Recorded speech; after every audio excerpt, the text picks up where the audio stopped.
The Harbor Hawks take on the Bourne Braves for game number 28 of the Cape League season in less than half an hour. Hyannis lost a hard-fought 9-5 game against Cotuit yesterday, but fortunately for Hyannis, Wareham lost 2 and didn't grow their lead in the West. The Hawks at 15-10-2 and 32 points trail Wareham by 3 points in the division and take on the 5th-place Braves tonight, who are mired in a 4-game losing streak. I'm Chris Lucey, and I'll lead you through a loaded pregame show here on the Hyannis Harbor Hawks Digital Network. Up ahead, we have highlights from yesterday's game. Dani Terzer interviews Pedro Pages, and Lyle Goldstein previews the Braves. But before we go in depth on tonight's matchup against Bourne, we'll take a look back at a heated game yesterday against Cotuit. Early controversy over the strike zone didn't help these two teams keep their cool in the Cape's most intense rivalry. Tempers ran about as high as the temperatures on a muggy night at the Harbor. Let's relive the action courtesy of the Hyannis Harbor Hawks on SoundCloud.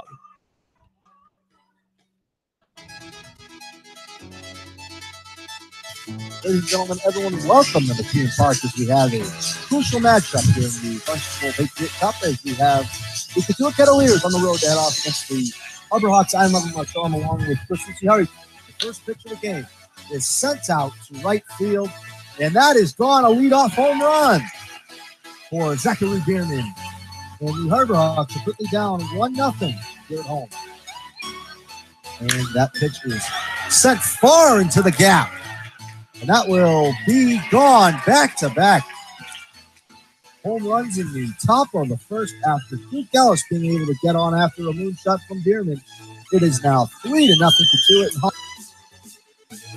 And the pitch into Gray is a ground ball to the second baseman. He takes it and takes a bad hop off from Will Holland running to third. And he will be in as the ball gets past him.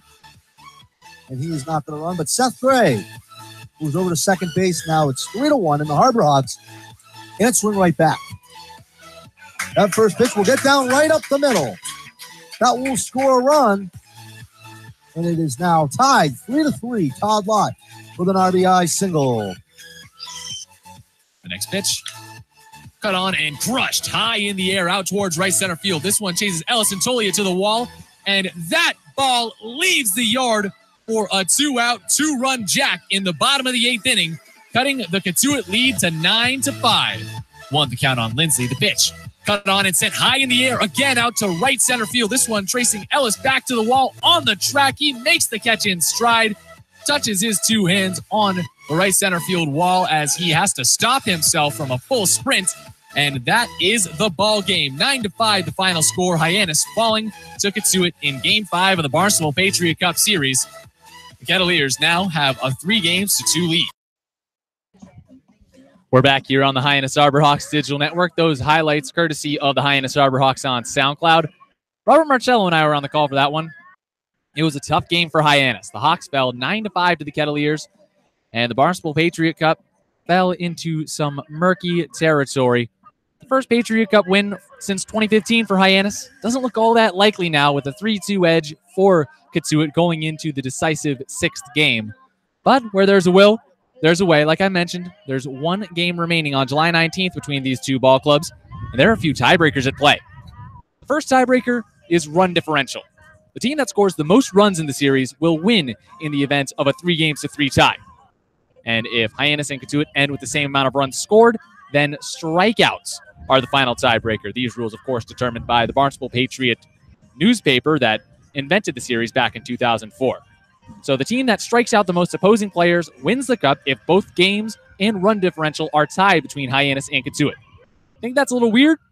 Well, it's come down to that one before, actually.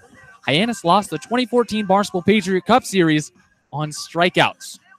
So if we look at the two categories right now, run differential is pretty heavily in the back pocket for Cotuit. The Cavaliers lead 30 runs to 21 throughout the first 5 games of the series.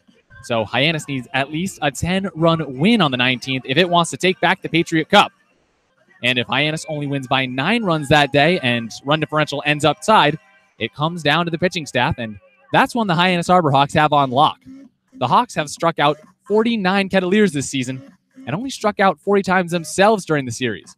So if Hyannis wins by 10 runs on the 19th and keeps it under double-digit strikeouts, the Patriot Cup is theirs.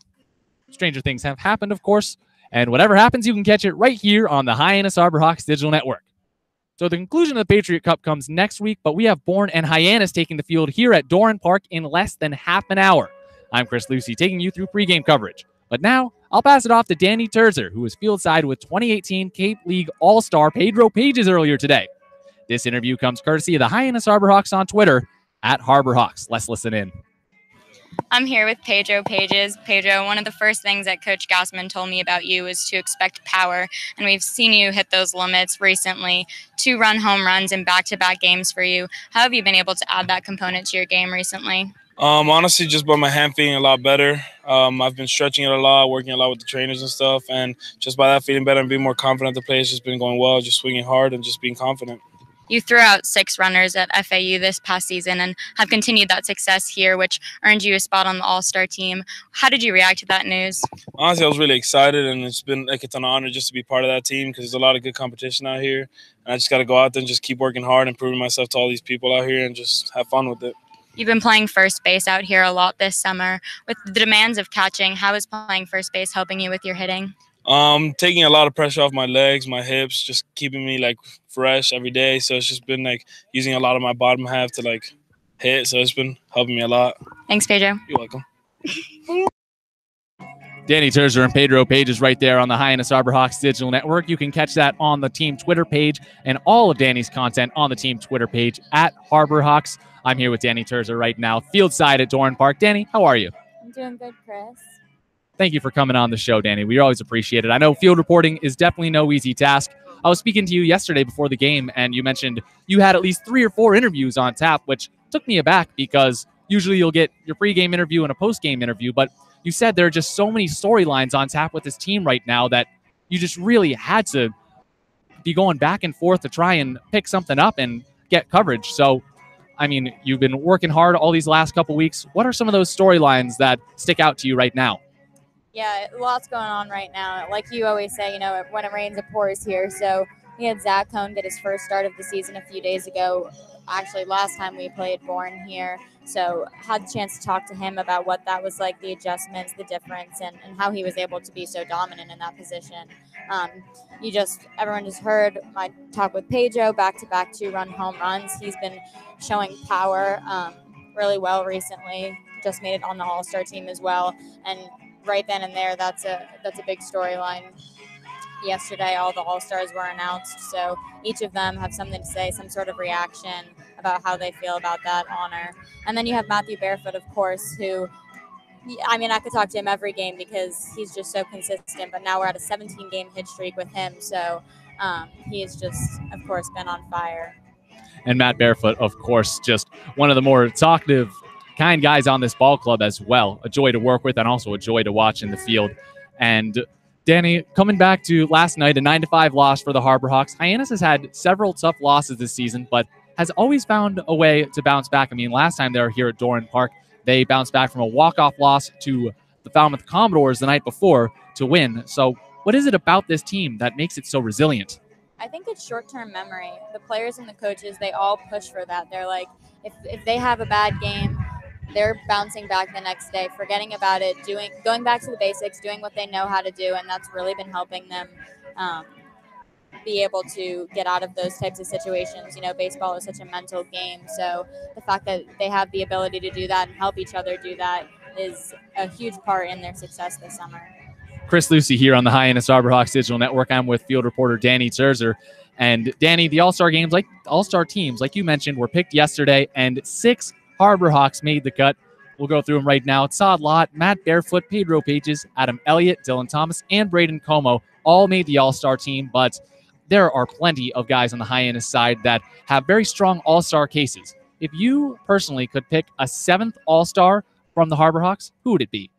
I think a lot of us have talked about Ryan Pepio. He's really been a big player for this Harborhawks team recently. we've seen improvement from him. So he doesn't get content with his game. He's always trying to do something better, not get stuck in the same routine. He's got an ERA of 3.76 right now. No earned runs since June 17th. That's 7 games. So he's just been so consistent, so helpful for this Harbor Hawk team. I think he would be the next step, the missing piece in that group of guys you just named. Well, Pepio has been a huge piece of the Harbor Hawks bullpen, and Dani Terzer, a big piece of our coverage as well of this ball club. Dani, I'll let you get back to your spot at the dugout. Thank you so much for jumping on and providing interviews as well. Dani Terzer, ladies and gentlemen, here on the Hyannis Harbor Hawks Digital Network. We're going to step aside right now, but first pitch is coming in just about 15 minutes, and we still have plenty to cover. I'm going to take you around the league to end the show, and before that, Lyle Goldstein will jump on the broadcast to preview the Braves with me. More to come on the Hyannis Harbor Hawks Digital Network. Do not go anywhere.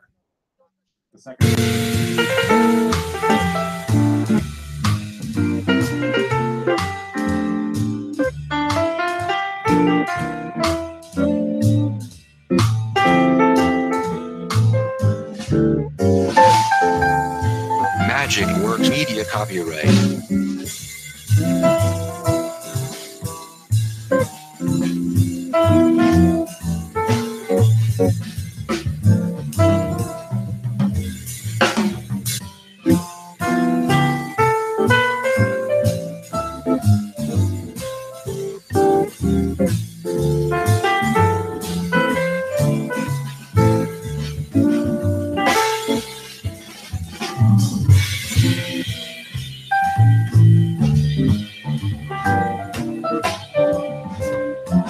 Magic Works Media copyright.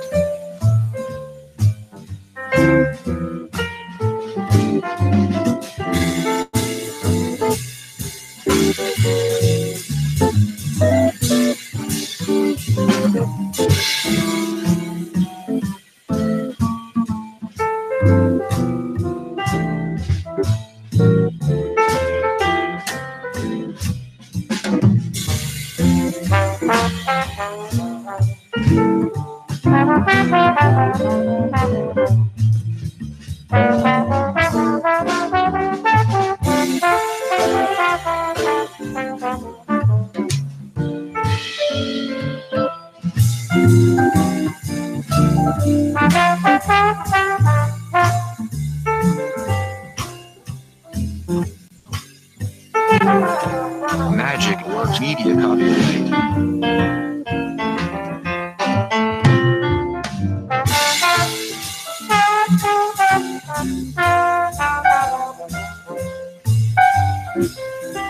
Live pregame coverage resuming here on the Hyannis Harbor Hawks Digital Network. I'm Chris Lucey.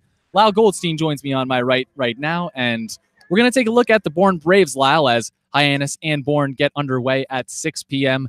And first question, Lyle, it's been a tough stretch for the Bourne Braves recently. I mean, Hyannis had a tough loss against Katuitt last night, but Bourne has lost each of their last 4 games.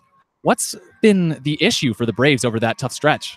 I think plain and simple, it's just they haven't been able to score runs. I mean, you look at their last 2 games, they came into the game 2 nights ago against Hyannis, being ranked 3rd in the league in runs scored, and now we sit here on Sunday night, and they're down at 5th. They've scored 3 runs in their last 2 ball games, and they're simply not producing on offense in clutch situations. So something's going to have to change for them today if they want to start to put some runs on the board and get past this losing streak.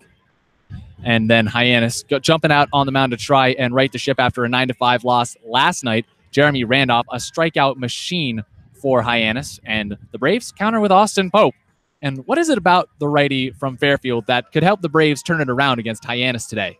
I think the biggest thing is his swing and miss up. I mean, you look at Pope's numbers. He leads the team in strikeouts for the Bourne Braves, that coming with a total of 23 strikeouts on the year. So I think when he's on, that's what is his go-to, is the swing and miss stuff, much similar to Jeremy Randolph, who currently is tied for first place in the Cape League in strikeouts. So 5 innings is the longest that we've seen Pope go this season, and that came back in his last start. So the durability, I think, is the biggest thing for him, is he's got the swing and miss stuff once again, but can he get into the late innings and start getting outs again, second, even third time through an order? Pope leading his team in strikeouts, and Jeremy Randolph leading the Harbor Hawks with an impressive 31 strikeouts. He's Lyle Goldstein. I'm Chris Lucey. We're coming towards the end of pregame coverage here on the Hyannis Harbor Hawks Digital Network. The Hawks and Braves take the field in less than 10 minutes for the third game of their 6-game season series here at Dorn Park. And Lyle, Hyannis leads the series right now 2-0. What is it about Hyannis that makes them such a difficult matchup for Bourne? Well, I think the fact that they've scored runs late. I mean, you look at that first game that they played back at McKeon Park when they put up all those runs in the final third of the game, a lot of those coming in the 7th inning against the Bourne bullpen. And then you look at just 2 nights ago here at Dorn Park when the Harbor Hawks won 5-2. And in that game, it was a 3-2 game. Bourne puts up 2 runs in the 5th inning to make it a 1-run deficit, a 3-2 game. And then Tommy Jew in the 7th inning, a 2-run bomb, puts them out 5-2. So somebody different doing it every night. And again, scoring runs late has helped Hyannis out huge all season long.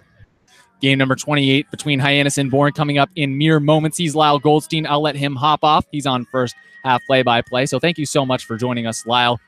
And before we toss to a break, before things get started and we go to the national anthem on the Hyannis Harbor Hawks Digital Network, how's about a look around the league? A couple teams are underway already. In the bottom of the 3rd inning, the Falmouth Commodores lead the Kitsui Kettleers 3-0 out at Lowell Park in Kitsui. That one coming up on the lights. 5:52 the time right now. Falmouth out front, but things can get dark in a hurry out in Lowell Park, as the Harbor Hawks well know. Over at Stony Brook Field, another field without lights. Top of the 4th inning, Orleans out front 3-0 over the Whitecaps, trying to fight their way out of the cellar in the Eastern Division, the Whitecaps, and Orleans is just out in front of them. So those two battling for the 4th playoff spot right now. And elsewhere out in the Eastern Division, the Harwich Mariners have an interdivisional matchup against Hyannis' foe, the Wareham Gatemen. Wareham sitting at first place in the West right now, but Harwich second place in the East, and out front 1-0 in the bottom of the 1st at Spillane Field in Wareham. And not yet started up, YD and Chatham doing battle out at Veterans Field. That game starting at 7 p.m.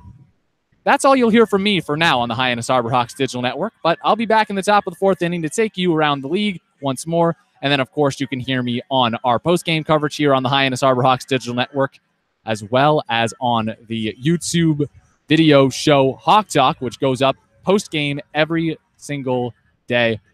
On behalf of the entire broadcast crew, I'm Chris Lucey. Thank you for joining us for pregame coverage. Hyannis and Bourne getting underway in moments from Dorn Park on the Hyannis Harbor Hawks Digital Network. Don't go anywhere.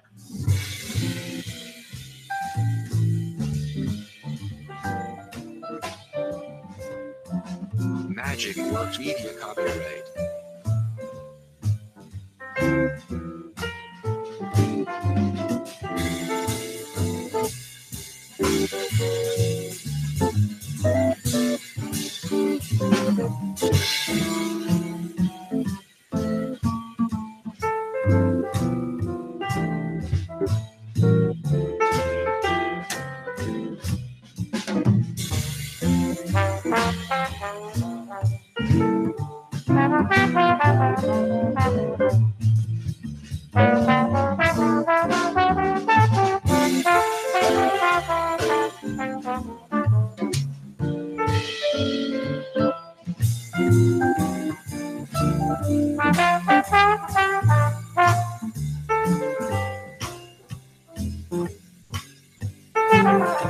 Magic Works Media copyright.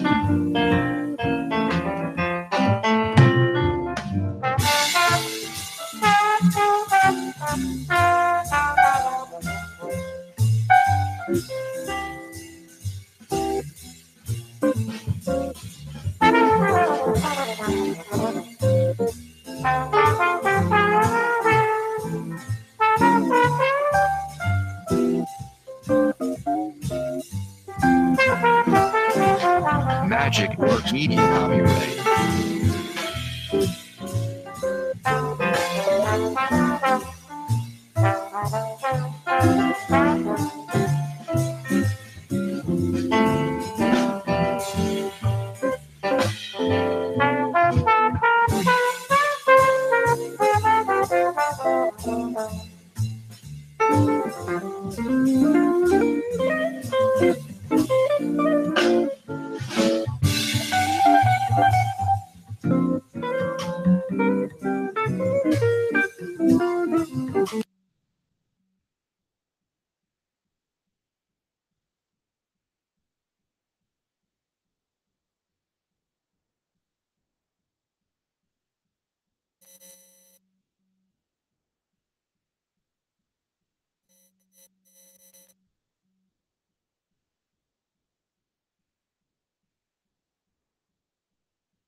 time for lineups and first pitch on the Hyannis Harborhawks Digital Network.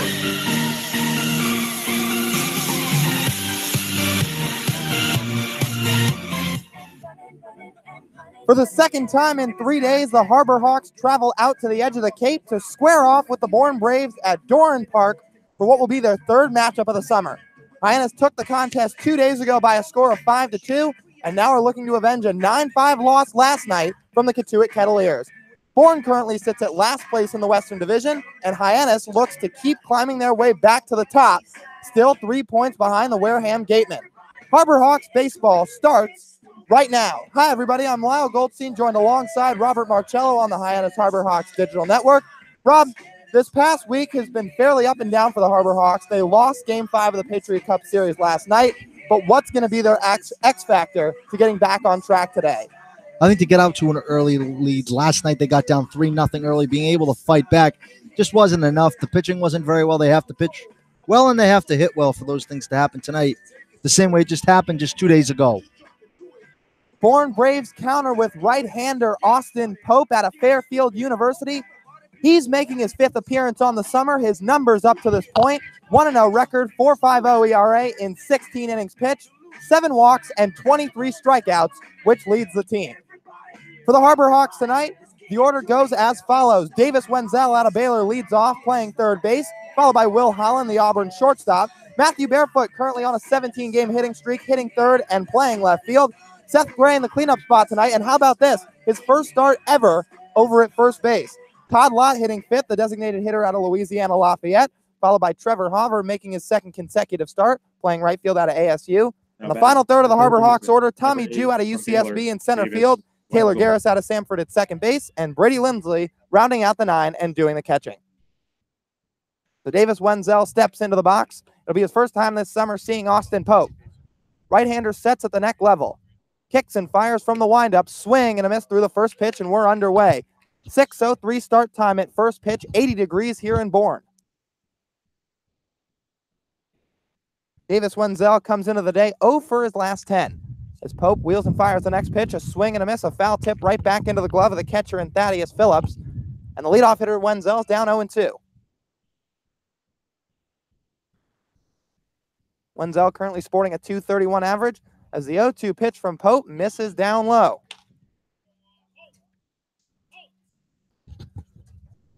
Austin Pope, once again, 5th appearance on the summer. All of them starts. Looking to get a quick first start right here. 1-2 windup to Wenzel. Fastball inside, brushes him off the plate a little bit to move the count even.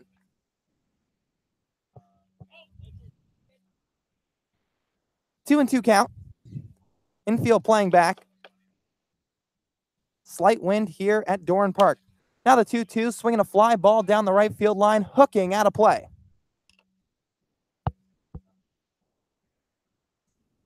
So Davis Wenzel. Last time the Harbor Hawks and the Bourne Braves squared up, he went 0 for 4, 3 strikeouts and a flyout. Looking to turn things around against the last place Bourne Braves here in the top of the first. 2-2 pitch, swing and a miss for strike 3. Austin Pope records out number 1 of this ball game, records his first strikeout, and Wenzel's down for out number 1. The shortstop. Wenzel being a little too patient there, unable to get it as he swung and missed at 3 pitches. The strikeout number 24 on the season for Austin Pope. He comes into the game tied for 14th in the Cape Cod League in strikeouts. Meanwhile, Jeremy Randolph, tonight's starter for the Harbor Hawks, sits tied for 1st. Now Will Holland digs in, watches the first pitch outside for ball 1. Bourne Braves defense tonight: Jared Triolo over at 3rd, Anthony Prado at short, Tyler Fitzgerald at 2nd, and Spencer Brickhouse out of East Carolina over at first base. 1-0 windup from Pope, fastball high. 2-0 to the hitter in Holland. From left to right, respectively, Chase Murray, Ashton Bardzell out of Hartford, and Gabe Holt from Texas Tech. And once again, the battery tonight: Thaddeus Phillips behind the plate from UConn, and on the mound, right-hander Austin Pope. 2-0 to Holland, fastball right on the outside corner for strike 1. So Will Holland's turned things around as of late.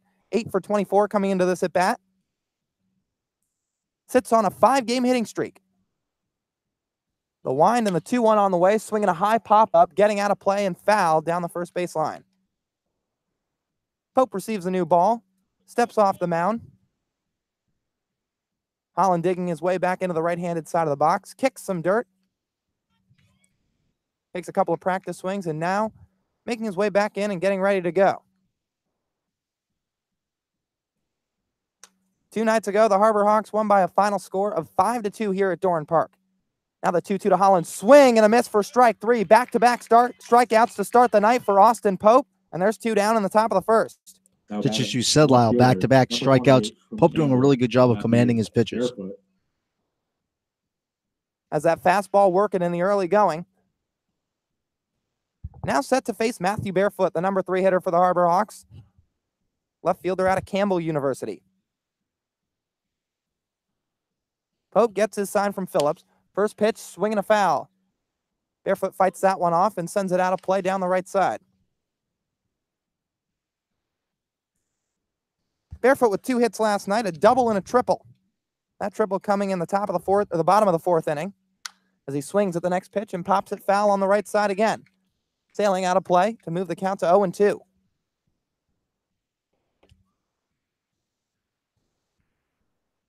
Home plate umpire and Jay Dion asked for a couple of new baseballs already. Pope sits with an 0-2 count. Wheels and fires as Barefoot fouls another one away. Fouled off 3 straight pitches to start this at bat. And looking to pick up the first hit of the night for Hyannis. Matthew Barefoot riding a 17-game hitting streak. And that 2 for 5 night last night just extended it. Pope ready. 0-2 on the way. Breaking ball in the dirt. Barefoot holds up, and that's ball 1. Go, Matthew.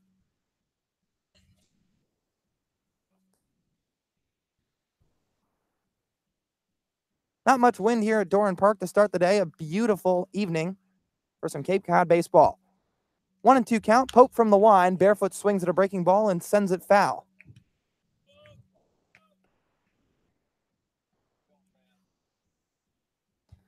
The Barefoot already fouled off 4 straight pitches, or 4 of the first 5. Pope gets his sign. 1-2 on the way, swinging a line drive to the right side, pounced past the outstretched glove of Tyler Fitzgerald into right field for a base hit. So just like that, Matthew Barefoot extends his hitting streak to 18 games and is on with a 2-out hit in the top of the 1st inning. After back-to-back strikeouts, looked like Pope was really getting going. Looked like he was going to strike out Barefoot. He's able to hit a ball past his second baseman for a 2-out single. Number 18 from Wright State, Seth. That ball getting between the first and second baseman. Fitzgerald moved off to his left, gave a diving effort, but couldn't come up with it. Just about 6 inches out of reach and into right field. Now Seth Gray steps into the left-handed side. Pope working from the set for the first time tonight. Fires home as Gray looks at a strike right at the knees.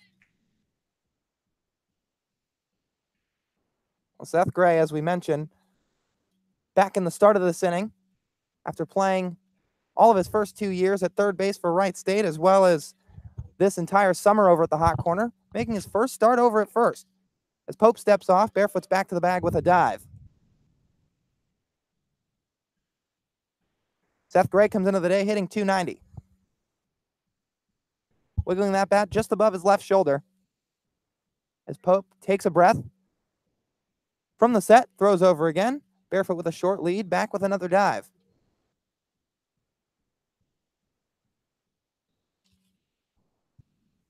So Seth Gray looking to do some more 2-out hitting. Follow up his teammate Matthew Barefoot, who just reached with a 2-out single. 0-1 count to the Wright State product. Pitch from Pope. Fastball for a called strike right on the outer half.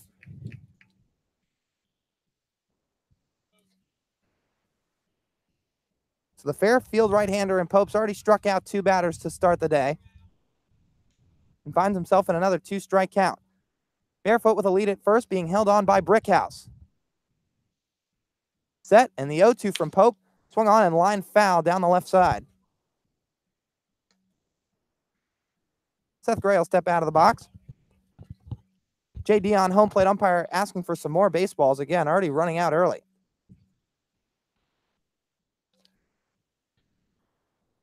Time is out here as Gray makes his way back into the box. His left foot right on the end of that box.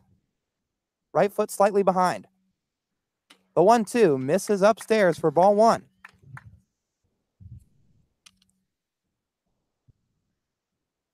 Gray hit .267 in his season at Wright State in 2018.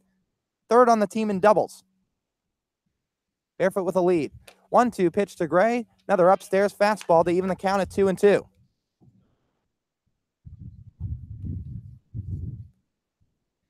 Jared Triolo, third baseman, playing a little bit off the line at third and off to his left.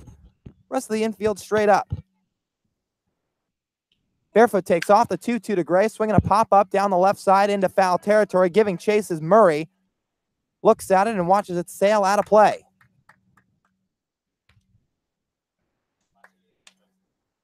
So the ball boy for the Bourne Braves hands J. Dion a couple of new balls. Seth Gray finds himself in a 2-2 count, staying alive after fighting off that last pitch from the right-hander in Pope. Already 23 pitches for the right-hander in this inning, despite seeing just his fourth hitter. Barefoot on first, pitch on the way to Gray, swing and a miss at a breaking ball for strike three. In the dirt, but Thaddeus Phillips completes the strikeout, throws down to Brickhouse at first, and that'll do it for the Harbor Hawks in the top of the first inning. Austin Pope strikes out the side. Matthew Barefoot a 2-out single, but advances no further. No runs, one hit, no errors, and one left on. We'll be back in the bottom of the first right after this on the Hyannis Harbor Hawks Digital Network.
Bottom half of the first set to get underway here at Doran Park. 0-0 score here between the Bourne Braves and the Hyannis Harbor Hawks. The second baseman, as the starting pitcher for Hyannis tonight, Wright State right-hander Jeremy Randolph, who's set to face the Bourne Braves for the first time this season.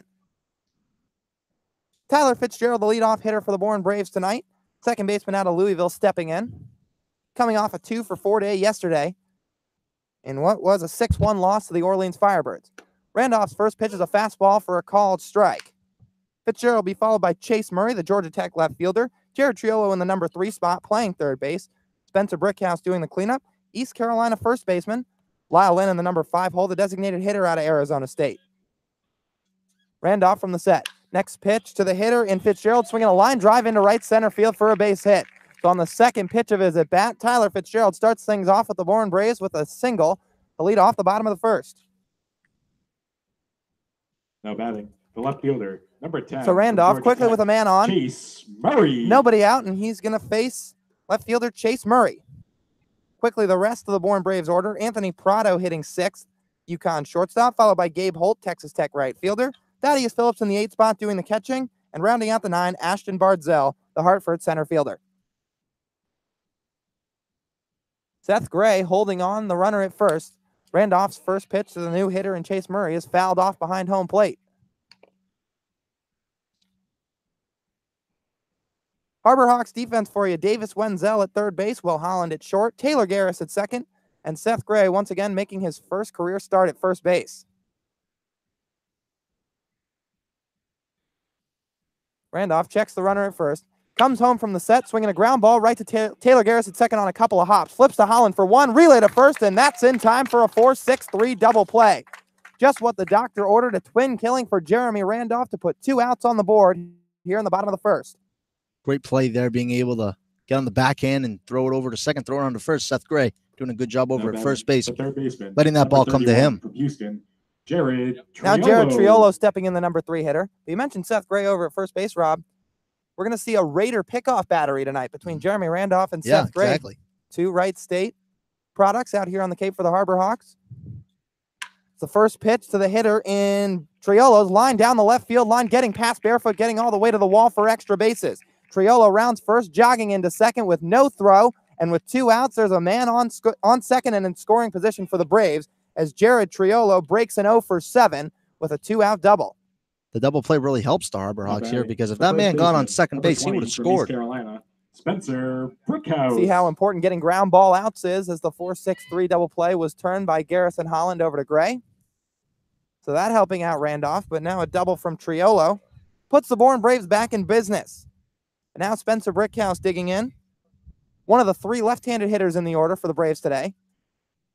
Randolph, the right-hander, checks the runner, fires home with a fastball for a called strike.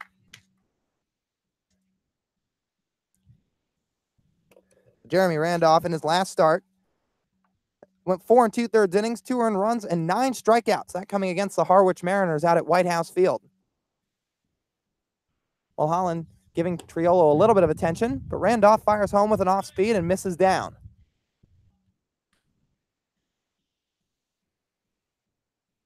Wenzel playing off the bag at third. Rest of the infield back with 2 outs. Quickly from left to right, respectively, Matthew Barefoot, Tommy Jew, and Trevor Hoover in the outfield, with Brady Lindsley doing the catching. Now the next pitch from Randolph. Fastball runs outside for ball 2.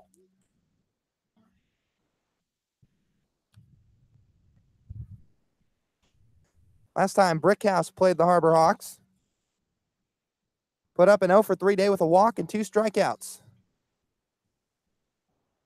Now looking to pick up an RBI for his Bourne Ball Club. The next pitch from Randolph, swinging a dribbler foul behind home plate.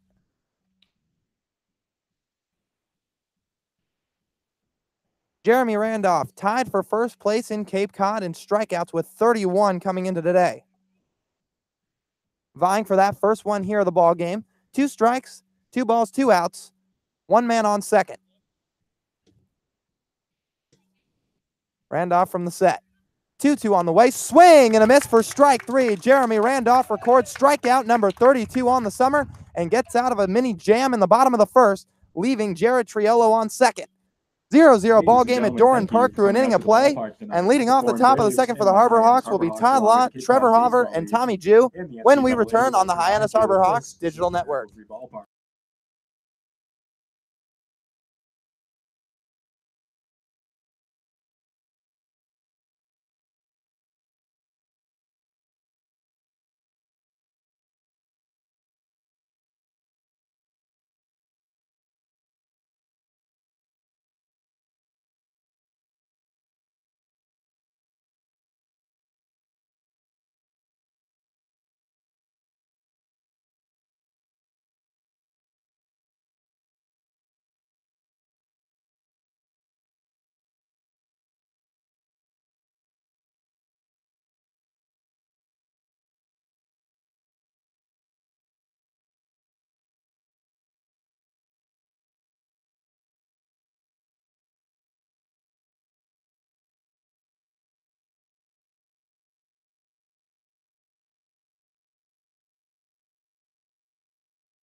Now batting. Harbor Hawks back up in the top of the second inning. 5, 6, 7 due up for Hyannis, starting things off with Todd Lott, designated hitter out of Louisiana Lafayette. He's set to face Austin Pope for the first time this summer.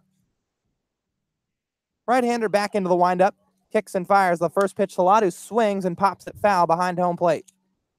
As before the game, Lyle, we both met Todd Lott's parents, very nice people coming all the way from Florida.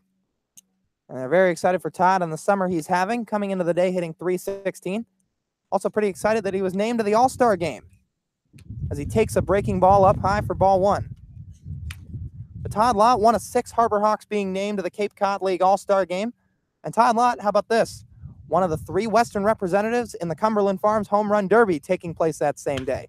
Swings at the next pitch and sends a grounder out to short, backhanded by Prado. Throw across the diamond, high stretch by Brickhouse, but just in time to get Lott for out number 1. Lott with his speed there, really forcing the shortstop and Prado to really throw over quickly. So Austin Pope retiring 4 of the first 5 hitters he's seen. And now stepping in is Trevor Hauver, the Arizona State right fielder. From Arizona State, Trevor Hauver. Hauver started yesterday, and he went 2 for 3 along with a walk. First time in a while that Hauver started in back-to-back games. Pope from the windup. Wheels and fires, misses up high for ball 1. Trevor Hauver hitting .311 on the summer. 1 home run coming back early in the year against the Katuitt Kettleers. Fastball from Pope misses just above the letters. Count moves to 2-0. But Hauver, one of just 3 freshmen on the roster. Getting his sign is Pope. Fires home the 2-1, and Hauver spoils it off to the left. Sails out of play.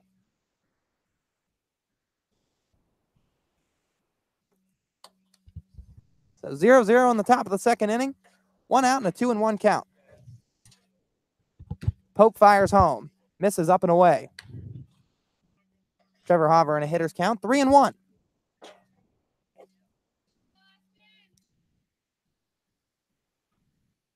Hauver readjusts his stance. Now back in the left side. 3-1 from Pope. A swing and a foul behind home plate.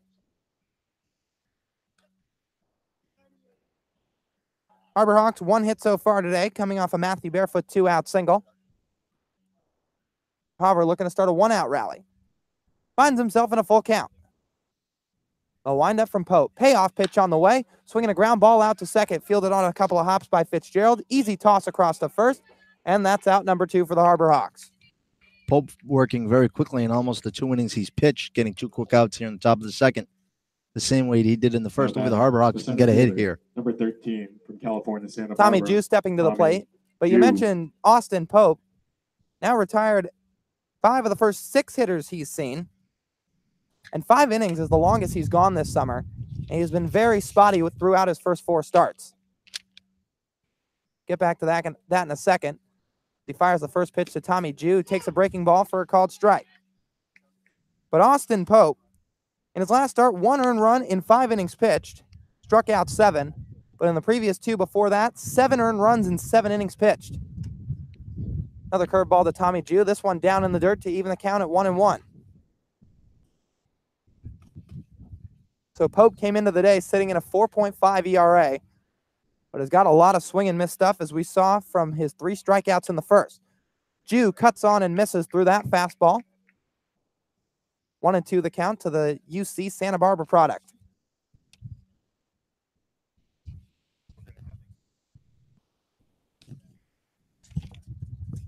Tommy Jew in his season at UCSB hit .312, 5 home runs. 1-2 from Pope, misses just downstairs, and the count runs to even at 2-2. So Tommy 8 for 39.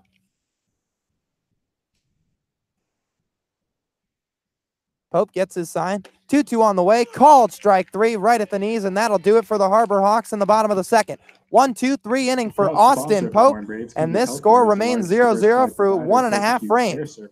Braves will be up in the bottom of the second inning with Lyle Lynn, Anthony Prado, and Gabe Holt set to come to bat when we return on the Hyannis Harbor Hawks Digital Network.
Arizona State. Designated hitter Lyle Lyle Lynn stepping wins. into the right-handed side of the box for his first at-bat of the day.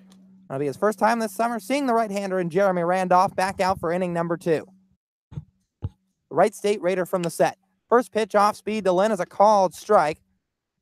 Count now 0-1. Lyle Lynn had a huge day the last time these two squared off just 2 nights ago, went 3 for 3 and a base on balls. Swings and fouls the next pitch off behind home plate, and the Arizona State product down at an 0-2 count.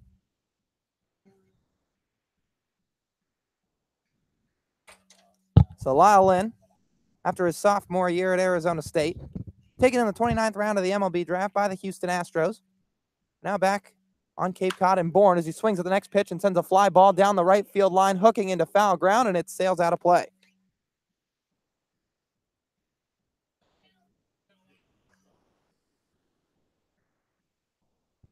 Lynn takes a couple of practice swings outside the box, kicks some dirt up with his right hand, but now makes his way back in.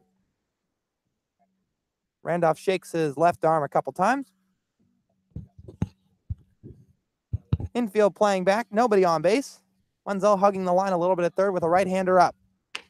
0-2 from Randolph, fastball up high. Lynn wouldn't chase it.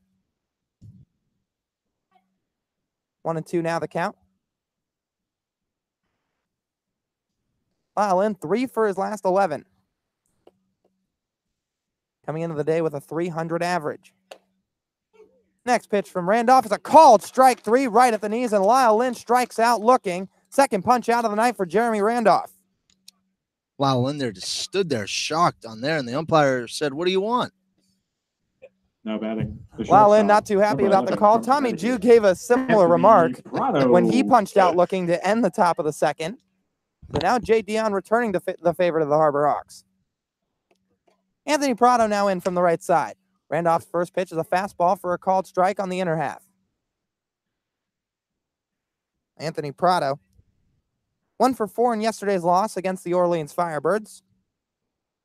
Randolph comes back with a breaking ball, a swing and a miss from Prado. Quickly behind at 0-2.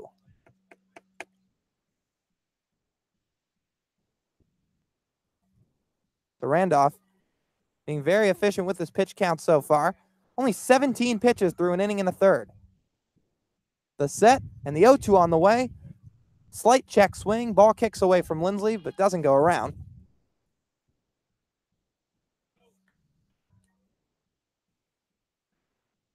One and 2 count to the hitter and Anthony Prado.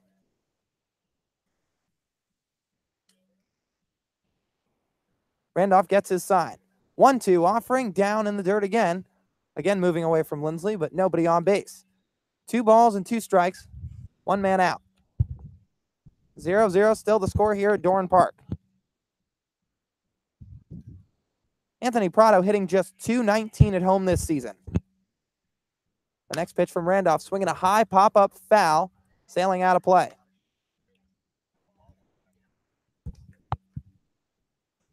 Randolph steps out of the mound.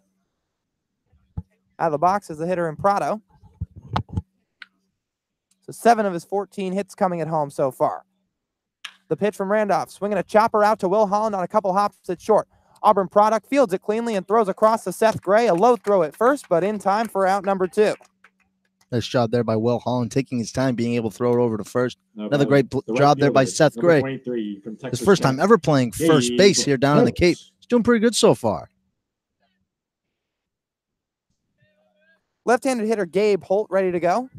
Adjusting his batting gloves just outside the box. But Will Holland recording that second out of the game. And he is rock solid defensively out at the 6th spot. Randolph's first pitch runs outside for ball 1. So Gabe Holt had 4 consecutive multi-hit games from July 7th to the 11th as he cuts right through an off-speed pitch from Randolph. Move the count to 1-1. But had 2 hits in each of those 4 games dating from the 7th to the 11th. But with 1 for 3 today against the Firebirds. Another off-speed from Randolph, a called strike right at the letters.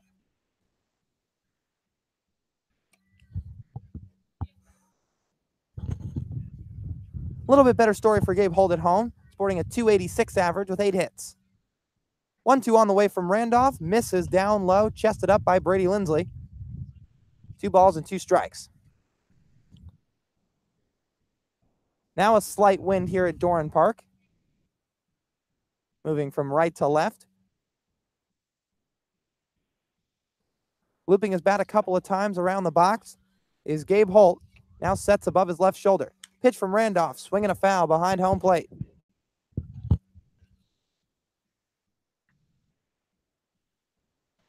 Gabe Holt hitting .313 on the season. And that average ranking the highest on the Bourne Braves ball club.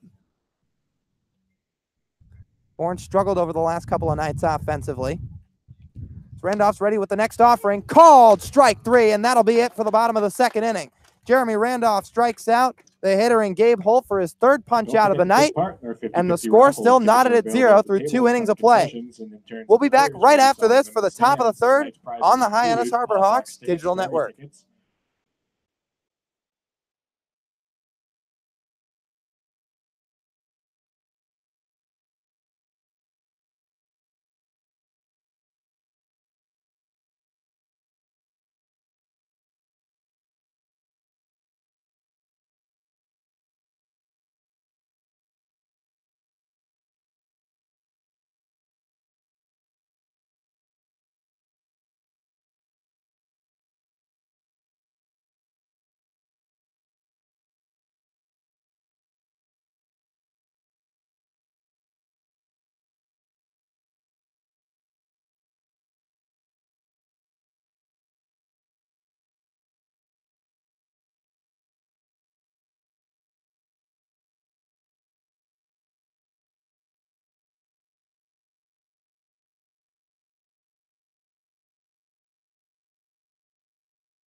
Samford right-handed hitter and Taylor Garris set to lead things off in the top of the 3rd inning. Austin Pope back on the mound for inning number 3. As the right-hander kicks and deals the first pitch to Garris, who swings and grounds it right back up the middle for a base hit. So 1 pitch, 1 hit for the Harbor Hawks to start the top half of the 3rd, as Taylor Garris checks in with his first hit since July the 3rd.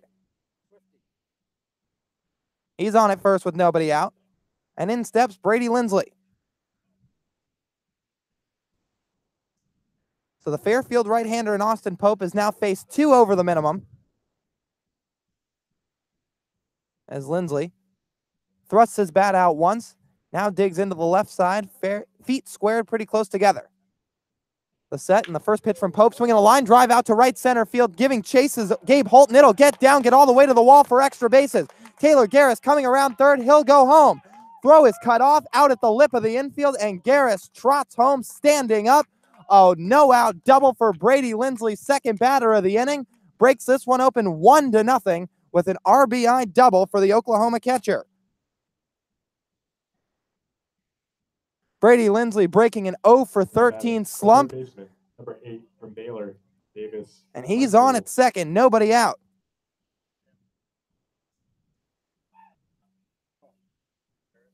That was Brady Lindsley's 6th RBI of the summer. And he roped that thing, keeping his hands back on an inside fastball from Austin Pope and drove it out to right field. Gabe Holt gave chase but got past him. Had no chance to grab the ball and then sail past him on the ground, rolling all the way to the fence. Now Davis Wenzel in to see his 2nd at bat of the day as he swings and fouls one off the face mask of the catcher in Thaddeus Phillips. Wenzel 0 for 1, struck out swinging in his 1st at bat.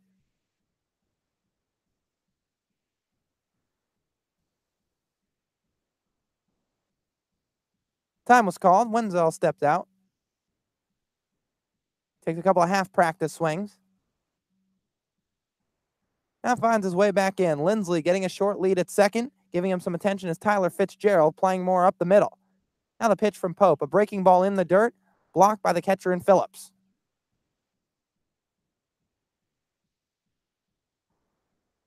So a good start to the inning, and by a couple of guys who are really in desperate need of hits. Taylor Garris picking up his 5th of the summer, and then Brady Lindsley breaking an 0 for 13. 1-1 the count to the hitter in Davis Wenzel. Right-hander in Pope kicks and deals from the set. Breaking ball low and away again. Phillips keeps it in front of him. No advancement from Lindsley.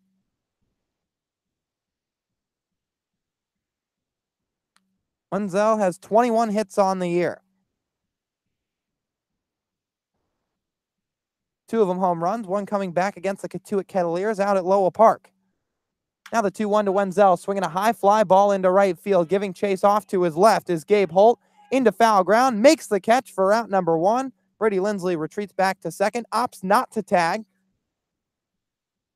And Will Holland will step to the plate with an RBI opportunity. Man on second. From Auburn, Will Holland.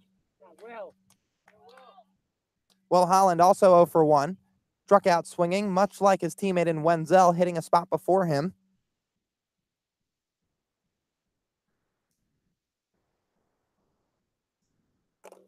Will Holland, currently sporting an average of .320 on the summer.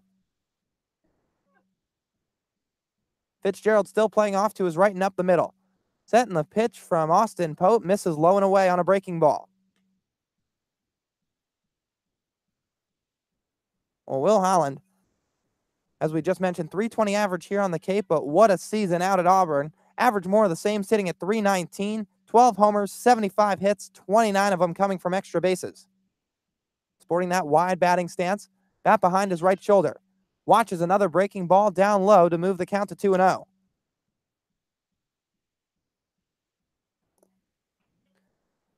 Holland 6 for his last 14, riding a 5-game hitting streak.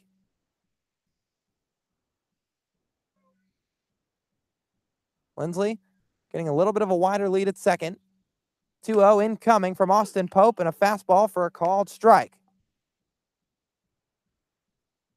Will Holland standing at 5'10", 181 pounds, manning shortstop for the Harbor Hawks, much like he did all season for the Tigers, where he led Auburn in runs scored, slugging percentage, and was second on the team in hits. The set by Pope, 2-1 on the way, fastball low. Holland finds himself in a hitter's count at 3-1.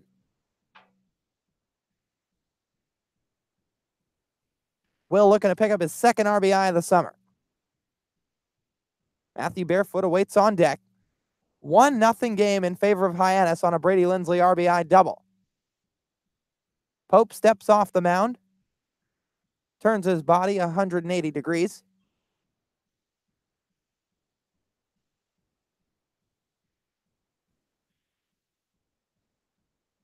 Now play back in. Lindsley with the lead off of second, still garnering some attention from Pope. Pitch on the way to Holland, a swing and a foul tip back into the mid of Phillips for strike 2. Well, Holland finds himself in a 3-2 count.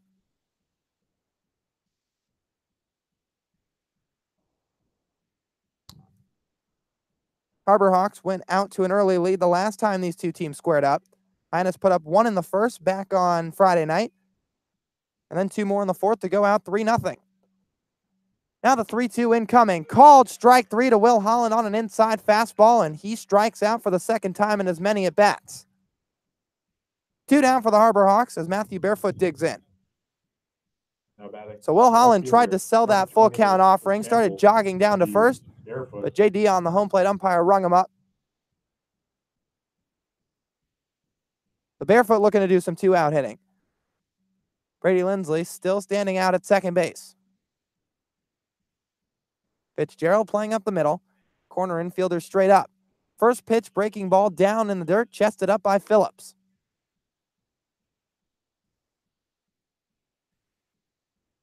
Barefoot has one of the 3 Harbor Hawk hits up to this point today, by coming on a 2-out single in the first. Now looking to produce an RBI, and if so, it would be his 17th on the summer. Now the incoming pitch to Matthew Barefoot, a fastball swung on and fouled back.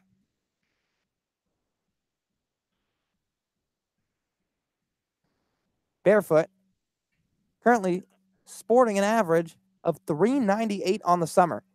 Came into the day being the second highest Cape League hitter on the islands, trailing only Austin Shenton of the Wareham Gatemen.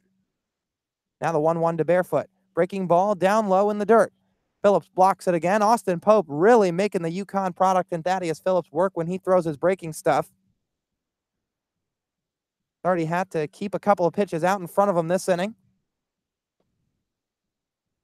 Count now 2-1 to the hitter in Barefoot.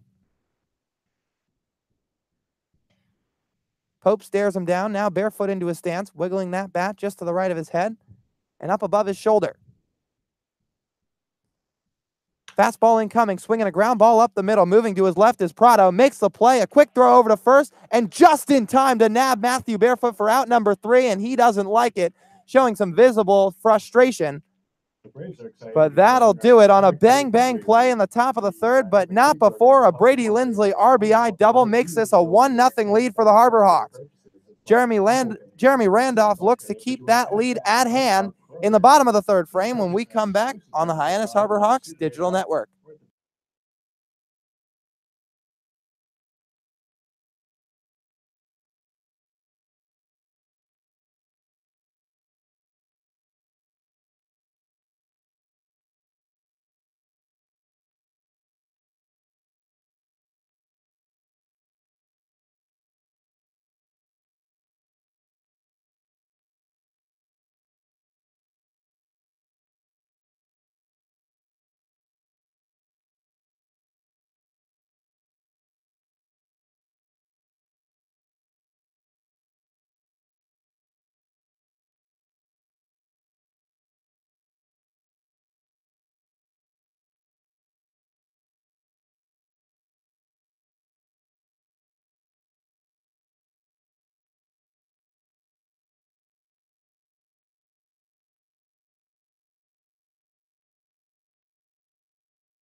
The catcher.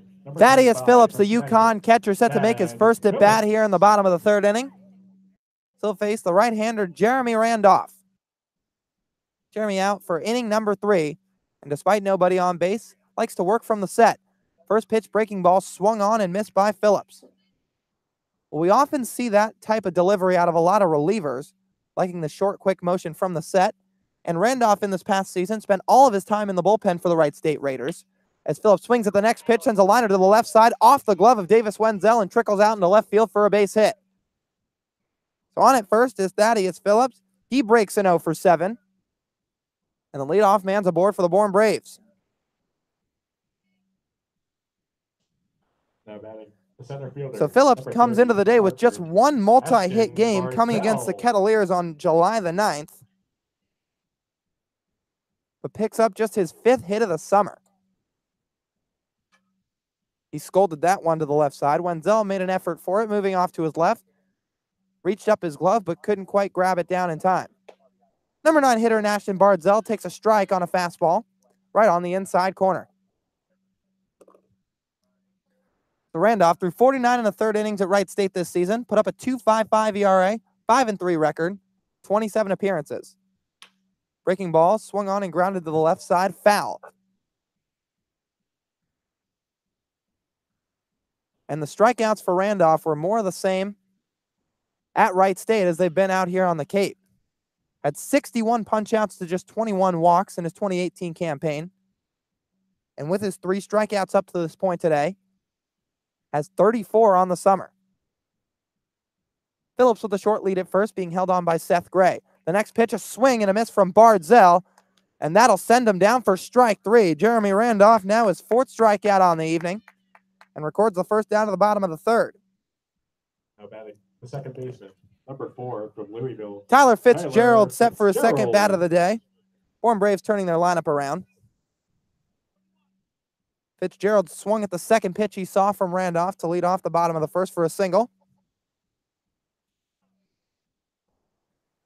Randolph continuing to work from the set with a man on board. Looks him over. The next pitch to Fitzgerald, swinging a ground ball out to Garris at second. Flips to Will Holland at second for 1. The relay over to first, and that's in time for a double play. 4-6-3 put out for the Harbor Hawks. Second one today. Gets Jeremy Randolph out of a small jam in the bottom of the 3rd and leaves this game at 1-0 through 3 frames. Top of the 4th coming up right after this. Due up for the Harbor Hawks, Seth Gray, Todd Lott, and Trevor Hauver when we return on the Hyannis Harbor Hawks Digital Network.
The first baseman. Cleanup hitter in Seth Gray leading things off for the Harbor Hawks in the top of the 4th inning.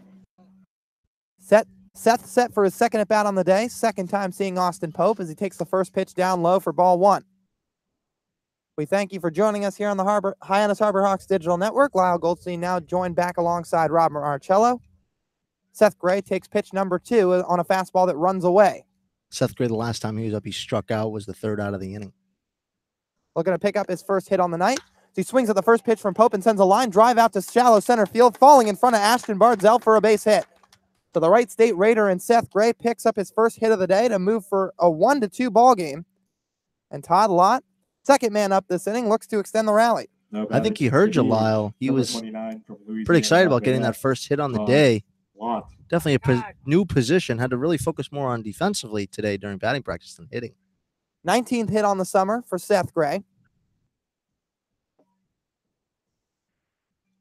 Todd Lott stepping out just outside of the right-handed side of the box.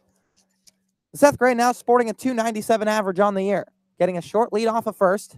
The pitch from Pope to Lott, swinging a high fly ball out to deep right center field. Backtracking is Barzell. He's at the wall and does not make the catch. Falls just in and out of his mitt, right at the warning track as Todd Lott cruises into second. Seth Gray sliding into third with no throw.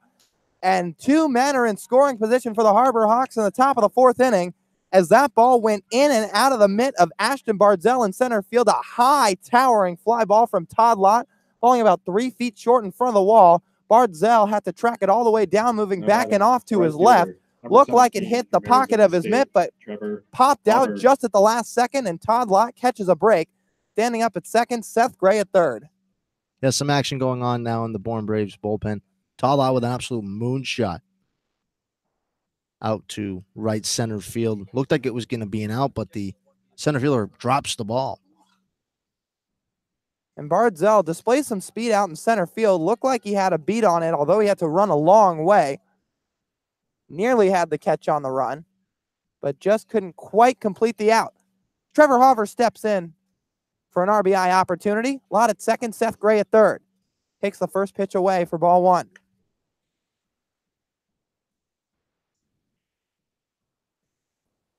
Trevor Hauver hitting .375 this season with runners on base. As the Sun Devil looks to extend this 1-0 lead. Pitch from Pope, fastball runs away. 2 balls and no strikes to Hauver. He's 0 for 1 on the day, grounded out to short in his first at bat. Or rather, grounded out to second. Lott, the man before him, grounded out to short. Pope from the set.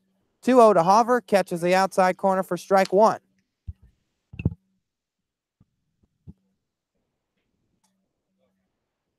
Trevor Hauver hitting .304 on the summer. Looking to build to an impressive resume. The 2-1 to Hauver, swinging a foul off his foot, right inside the batter's box to even the count up at 2-2.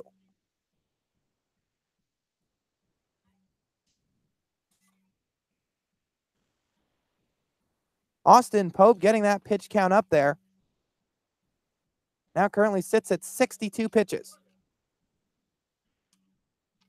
Looking to minimize damage here. 2 in scoring position, nobody out. Hauver the hitter. The set and the 2-2 on the way. Fastball down low, gets past Thaddeus Phillip, but the brick backstop sends it right back to him with no advancement from Seth Gray. Nice job by Seth Gray not being able to go. He would have been dead out to right at home plate.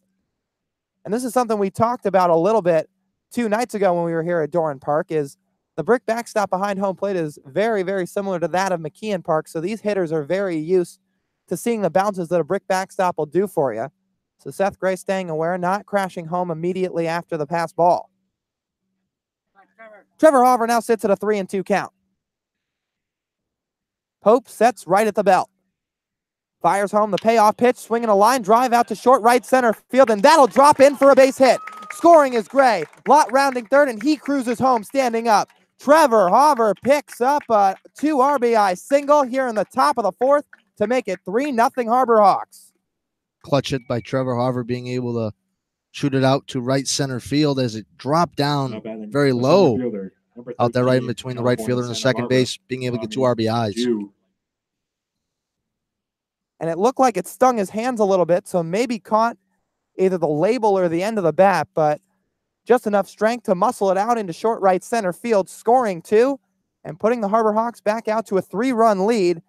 And this game looking very similar to that 2 nights ago when Hyannis was up 3-0 in the fourth over Bourne.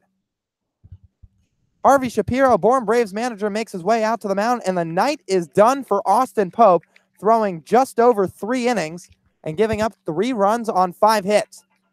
We'll take a short break, but then get you the new reliever when we return right after this on the Hyannis Harbor Hawks Digital Network.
We're back here in the top of the fourth at Doran Park as the Hyannis Harbor Hawks are out to a 3-0 lead.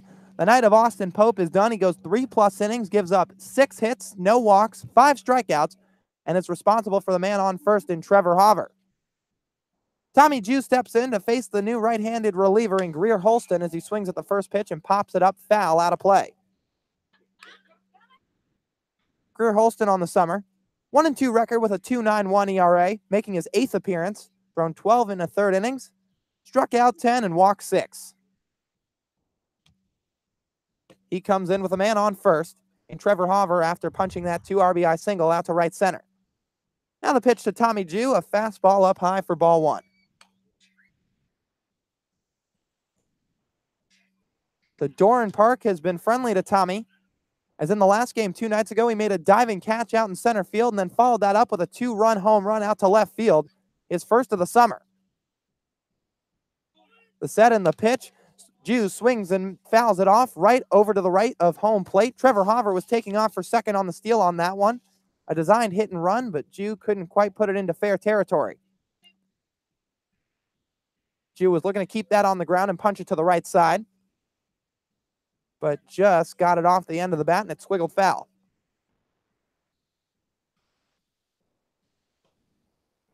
One and 2 the count to the hitter in Tommy Jew. Spencer Brickhouse holding on Hauver at first. Rest of the infield playing straight up. The set, pitch on the way from Holston, fastball down low. So Tommy Jew on the summer, sporting an average of just 200, but don't let that fool you. This kid can flat out hit. He led UC Santa Barbara in hits, batting average, and extra base hits in his 2018 campaign. The 2-2 count. Pitch from Holston, swinging a ground ball to the left side. Out of the outstretched glove of Triolo, backhanded by Prado, throws to second and just in time to nab Trevor Hauver as Tommy Jew records a 6-4 fielder's choice. Hauver out at second. Jew reaches at first, and there's one out in the top of the 4th inning. Great play there by Prado, not letting that ball get past him, but being able to twist his body very quickly, being able to throw it to second base to get that force out. From Sanford, Taylor Garris. So Prado making a nice play, having to go off to his right, fielded it on a backhand. Didn't look like for a minute he was going to have any play, but a strong throw to Fitzgerald at second was just in time to get Hauver. As Greer Holston steps off the mound, throws back to first. Sliding in safely is Tommy Jew. And Tommy, we know this kid has some speed. 2 stolen bags on the ears. He's taking off right now. The throw down to second from Thaddeus Phillips is not in time. Sliding in safely head first is Tommy Jew with his 3rd swipe bag of the summer. And this kid can flat out run. We've seen it in the field. We've seen it on the base paths. And it's part of what makes him so deadly when he gets on base. Probably his outshining moment. Came back against the Gateman when he ran down a ball about 110 feet into the gap and then doubled the man off for a double play. The next pitch to Taylor Garris is a ball down low. Counts now 2-0. The first pitch to Garris was a called ball by Jay Dion. On the pitch where Tommy Jew stole, it was down low on a fastball from Holston. Now 2-0 to the hitter in Garris, who's 1 for 1 on the day with a single. Another fastball, this one missing down and away.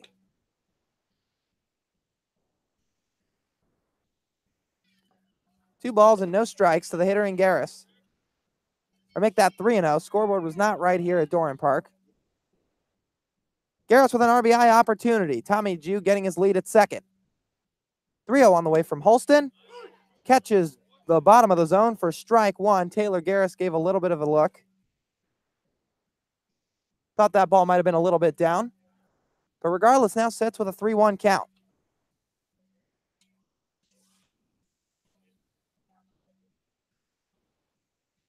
Greer checks the runner and Jew at second. The next pitch to Taylor Garris is an off-speed down low for ball 4. So the Samford second baseman and Taylor Garris reaches base for the 2nd time tonight. And there's runners on 1st and 2nd for Brady Lindsley. Now batting. Tommy Jew doing a really good job. Or sorry, Taylor Garris doing a really good job of working the count as Tommy Jew's over at second base. Sorry, he just stole the bag. But Garris doing a really good job of just seeing his pitchers being able to get a walk. And good to see out of Garris. I mean, a kid who's now started the last 2 games for Braden Como, really making do, especially here in this ball game. 1 for 1 day with a walk. Lindsley swings at the first pitch and cuts right through it for strike one. But Taylor Garris, Sanford's second baseman, came into the day hitting 154, but has jumped his average up to 185. Holston checks the runner at second. Garris taking off for third. The throw down by Phillips. Tag applied, and it is not in time. Tommy Jew steals his second base of the night. He's on at third. The runner in Garris at first with runners on the corners now for the Harbor Hawks, and I think he heard us. You mentioned it earlier with somebody else, Rob. I think it was Seth Gray when he picked up that first hit. But I think Tommy Jew heard us talking about his speed because he's showing it off big time in this inning. He sure is really catching the Bourne Braves napping as he took a major big lead over at second. Shortstop and Prado or Fitzgerald didn't even see him. So since reaching base this inning, Tommy Jew's already doubled his total in stolen bases this season. The 1-1 to Brady Lindsley. Check swing. Appeal down to third, but doesn't go around according to the third base umpire and Tyler Bullock.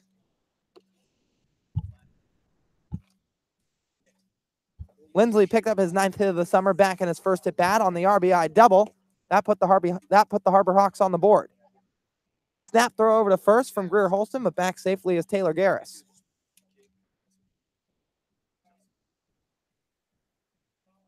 Brady Lindsley hit .262 in his season at Oklahoma. The set by Holston. The 2-1 on the way to Lindsley. Fastball runs up and away. So Lindsley sits in a hitter's count at 3-1. Harbor Hawks up 3-0 in the fourth inning.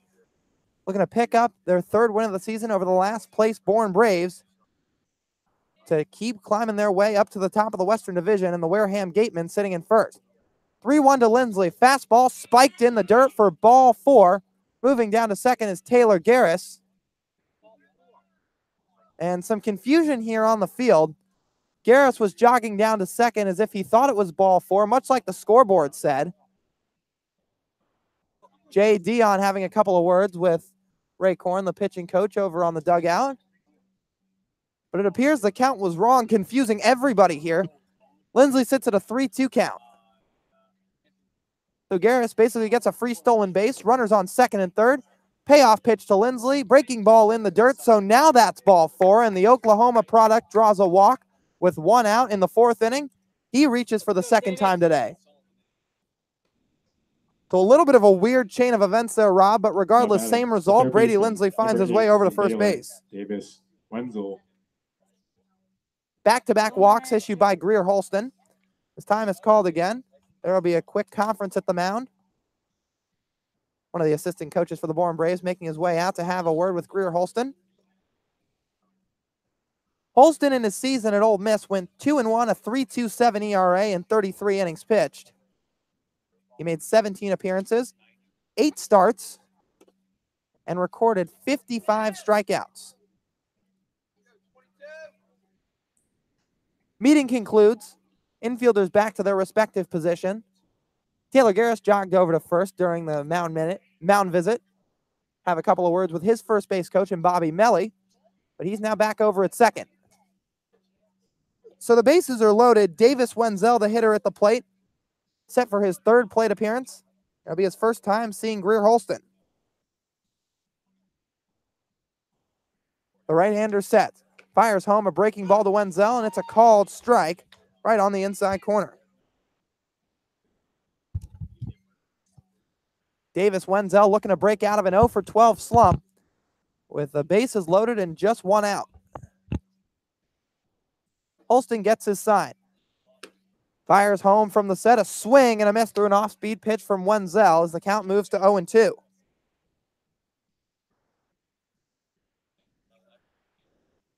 Tommy Jew on at third, Taylor Garris at second, Brady Lindsley at first. Holston takes a deep breath, now comes home with the 0-2, a swing and a miss on a breaking ball from Wenzel down in the dirt for strike 3. The Baylor product punches out for the second time tonight, and there's 2 down in the top of the fourth inning. Now batting the shortstop, number 11 from Auburn, Will Holland stepping in with 2 outs, strapping together his batting gloves. Looks down at Chad Gassman and now getting ready from the right side of the box. Will Holland's 0 for 2 today. 2 strikeouts, one of them swinging coming in the first and the other looking in the third inning. Goldstein sets. Delivers home to Will Holland, and it's a breaking ball down low. So Holland's only got 1 RBI on the summer, but is in a prime opportunity here with the bases juiced. Holland hitting .375 with runners on base. A called strike to move the count to 1-1.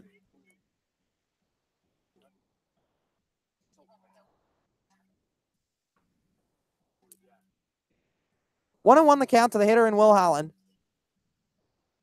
Auburn shortstop. Set and the 1-1 on the way. Off speed low.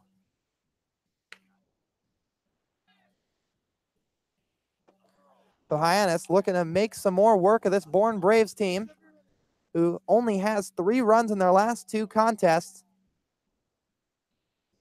But Hyannis, 10th in the league in runs scored as Holland sends a chopper right back to the mound in Holston. Cuts the distance off, underhands it to Spencer Brickhouse over at first, and that'll do it here in the top of the 4th. Harbor Hawks leave the bases loaded, but not before they put up 2 runs on an RBI single from Trevor Hauver to make this a 3-0 game. We'll be back right after this for the bottom of the 4th when we return on the Hyannis Harbor Hawks Digital Network.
Two, 3, and 4 hitters due up for the Bourne Braves in the bottom of the 4th inning. Leading off will be Chase Murray, the Georgia Tech left fielder.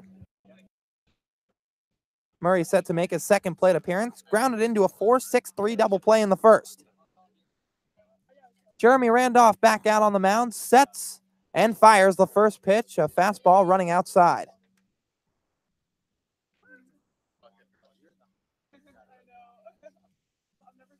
Chase Murray riding a 4-game hitting streak. Looking to extend it to 5 as he swings and sends that one into deep left field. Backtracking is Matthew Barefoot. Nick gets over his head and all the way to the wall. Murray trotting into second base with a leadoff double. And the Bourne Braves have a runner in scoring position to lead off the inning as Matthew Barefoot looked a little bit lost on that route out to left field. Turned his right shoulder and then went back off to his left. Kind of doing some ballerina dance moves, trying to find that ball and take a good route on it, but just sails over his head and it got all the way to the wall. It sure did there. Really an interesting approach by Barefoot. I think maybe because of the lights just starting to come on here at Dorn Park. Maybe that had an effect to it. I'm not really sure. But I thought it went over the wall, but he was able to get it and throw it back in. So Murray's on at second with a leadoff double. Jared Triolo, the number 3 hitter, stepping in.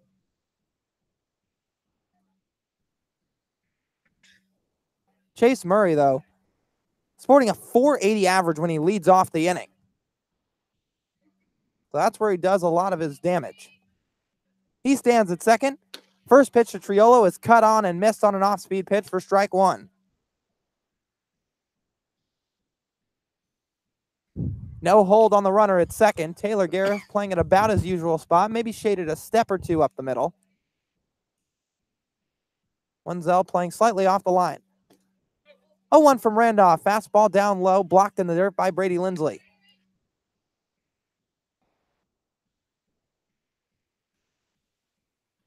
Jared Triolo's 1 for 1 on the day with a double, but was stranded on second after Spencer Brickhouse struck out to end the bottom of the first. Randolph checks the runner. The 1-1 offering, swinging a ground ball out to Will Holland at short. Fields it cleanly, throw back to Taylor Garris at second and catches Jared Triolo off the bag. Safe at first on a fielder's choice is Jared Triolo, but Chase Murray took about 4 steps over toward third. Holland took notice of it, and great awareness from the Auburn shortstop to get the lead runner. You're exactly right, Lyle. Great heads-up defense by Will Holland there. Murray caught napping over at second. So 1 out, a man on first, as Seth Gray holds on the runner. First pitch to Spencer Brickhouse, misses down low. Spencer Brickhouse, a week from today, will be out at White House Field participating in the All-Star game. One of 4 Bourne Braves All-Stars selected. The 1-0 from Randolph, swinging a ground ball to the right side over to Taylor Garris, moving off to his left. Easy throw over to first, and that's out number 2. Moving down to second base is Triolo. And coming up will be the ASU designated hitter in Lyle Lynn. So now we see how important that play was from Holland. Now batting, the DH, as a ground ball number there 3 would have been a from Arizona productive State, out Lyle Lynn. for the hitter in Spencer Brickhouse. And while it was still somewhat productive, as Triolo moved down to second, not an automatic RBI if Lyle Lynn produces a single. He takes the first pitch breaking ball from Randolph down in the dirt for ball 1. 7:15 p.m. as the lights are starting to shine on here at Doran Park. Game's been going on for about an hour and 10 minutes. 1-0 from Randolph. Fastball up high. Lyle Lynn finds himself in a 2-0 count. He's 0 for 1 with a looking strikeout. That started things off in the bottom of the second, and he wasn't too happy with Jay Dion as he gave him a little bit of a nasty grin as he slowly walked back to the dugout. Randolph's 2-0. Breaking ball getting away from Lindsley. Moving down to third is Triolo. Slides in safely with no throw. And now there's a man 90 feet away from scoring for the Bourne Braves. Smart decision there by Brady Lindsley not throwing over to third. As we saw a similar situation happen yesterday in the game against Katuitt where Lindsley almost threw over. Lindsley out to the mound to have a quick meeting with Jeremy Randolph. That concludes. Oklahoma catcher jogs his way back behind home plate and squats down. Lynn kicks some dirt in the right-handed batter's box. Thrusts his bat forward at Randolph a couple of times, but now back into his stance, wiggling his bat just in front of his right shoulder. 3-0 from Jeremy, a fastball for a called strike.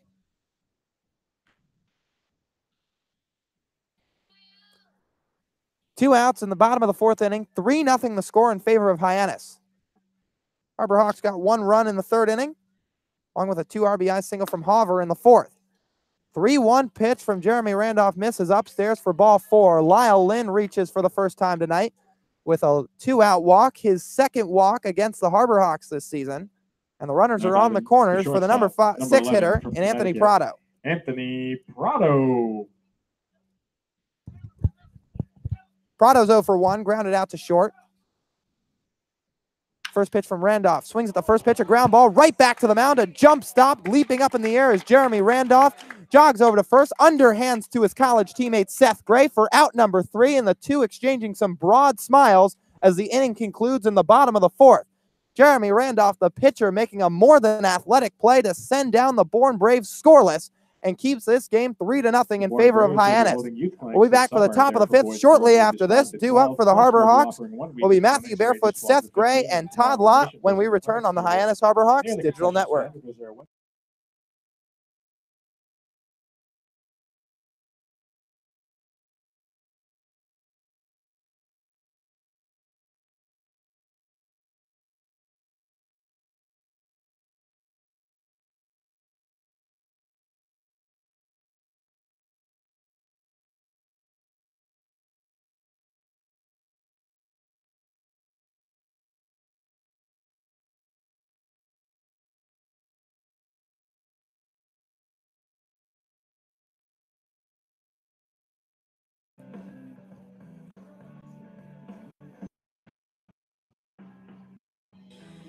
Back here on the Hyannis Harbor-Hawks Digital Network. Thanks for tuning in. I'm Chris Lucey, taking you around the league here in the middle of the fourth inning.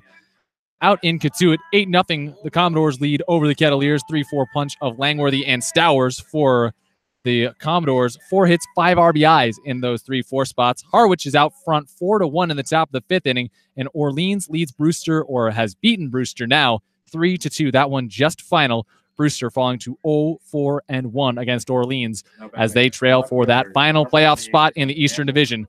Orleans holding on to it with an iron grip right now. Now back to Lyle and Rob for their call of the action here at Duran Park. All right, Chris, thank you very much. Matthew Barefoot set to lead things off in the top of the fifth inning. Greer Holston back on the mound as he relieved the starter in Austin Pope. Right-hander's first pitch to Barefoot's taken up high for ball 1. Matthew Barefoot 1 for 2 today. Single back in the first inning. Came into the day with a .390 average and one of 6 Harbor Hawks selected to the All-Star game. Off speed from Holston, misses just upstairs. So Matthew Barefoot, a strong summer out here on the Cape, much similar to his year at Campbell, where he hit .364 with 79 hits, 33 stolen bases. He sits with a 2-0 count. The pitch from Holston, swinging a fly ball out to deep left field. Backtracking is the left fielder, and Murray gets over his head, and it one-hops the wall. Matthew Barefoot cruising into second base. The throw is cut off, and a leadoff RBI double from the Campbell left fielder picks up his second hit of the night, and the Harbor Hawks quickly with a man on in scoring position to start the top of the fifth inning. Murray out there in left field. The same thing really happened with him with Barefoot out at left field. Some bad karma there.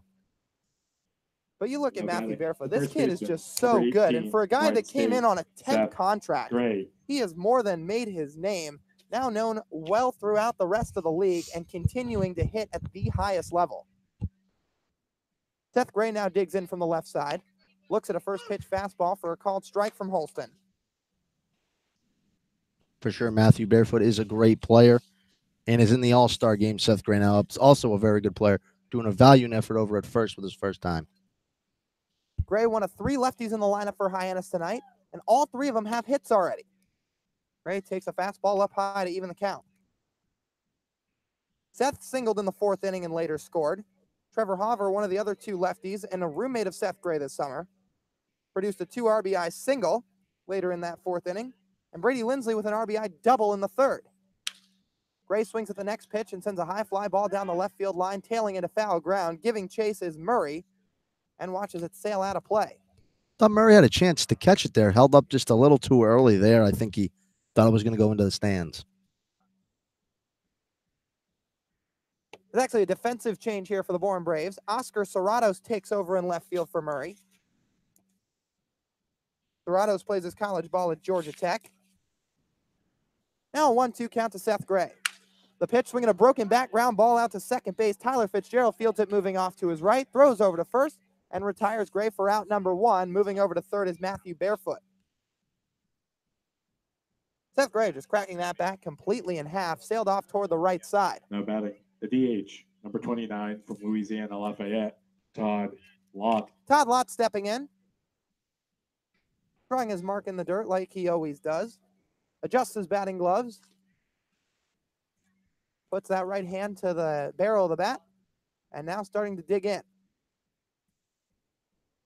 Lott with a double in his last at bat, just in and out of the glove of the center fielder in Bardzell. Swings at the first pitch and sends a 2-hopper over to third. Triolo fields it easily, throws across in time for out number 2.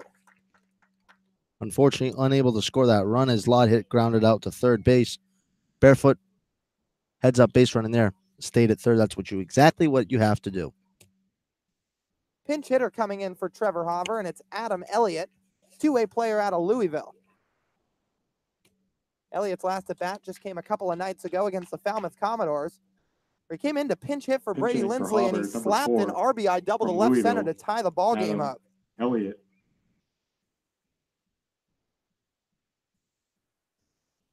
So Jay Dion making the change in his notebook. You know what was great about that Adam Elliott double? Not only was it a little bit surprising to say the least, as he's only made a handful of at-bats this year, a picture was captured of him out at second base with both his hands out, kind of doing the Michael Jordan, like, hey, what do you expect? First pitch gets away from Thaddeus Phillips. Trotting home from third base with no throw is Matthew Barefoot, and the lead is now 4 for the Harbor Hawks, 4-0 in the top of the 5th inning. So Elliott looks at the first pitch down low for ball 1. A brick backstop here at Doran Park, but the ball hit up onto the netting and trickled back down. Thaddeus Phillips had to chase after it, had no chance for a play at the plate. Barefoot scores his first run of the night. Now Holston ready. The next pitch to Elliott, a fastball down low. But there's a memory Elliott will never forget. And if you want to see that picture, it should be up on the Hyannis Harbor Hawks Facebook page. Now the 2-0. Swinging a foul tip right off the foot of Elliott, walking gingerly outside the box. But Trevor Hauver's night is done after a 1-for-2 day, including that 2 RBI single. And he was squeezing that left hand a little bit. And we talked about it on the single. Looked like he might have gotten jammed up. But Elliott now into pinch hit. 2-1 the count, 2 outs. 4-0 Hyannis. The next pitch from Holston misses down low with off speed. Elliott, a two-way player. I think it's safe to say much more known for his pitching, as he's one of the 6 Harbor Hawks that's been selected to the All-Star game. Swings at the next pitch and sends a ground ball to the left side. Backhanded by Prado, moving to his right. A low throw to first, picked out of the dirt by Brickhouse, and just in time to nab Adam Elliott over at first base. Elliott doesn't look too happy about the call, staring down first base umpire Bob Dwyer, who also got Matthew Barefoot on a similar call. That was back in the 3rd inning to end things. And Chad Gassman not too happy about it, vying his case over to the first base umpire and Dwyer. But regardless, that'll do it for the Harbor Hawks in the top of the 5th. A Matthew Barefoot double and a wild pitch scores him over from third to make this a 4-0 ball game. We'll be back in the bottom of the 5th right after this on the Hyannis Harbor Hawks Digital Network.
Welcome back here at Doran Park. Now batting, the right fielder, number 23 from Texas Tech, Gabe Holt. Gage Holt to lead things off in the bottom of the 5th for the Bourne Braves.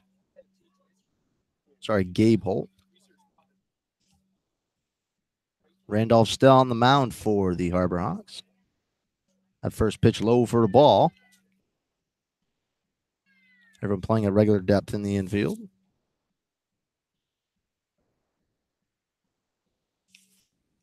Next pitch into Holt is called low for a ball. Kind sits at 2-0 in Holt's favor. After him will be Phillips. Then after Phillips will be Bardzell. Next pitch into Holt is sent into the left field where Matthew Barefoot is able to catch it. Fights off the lights for the first out in the bottom of the 5th.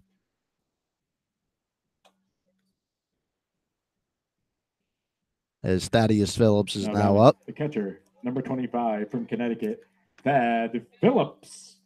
His nickname is Thad.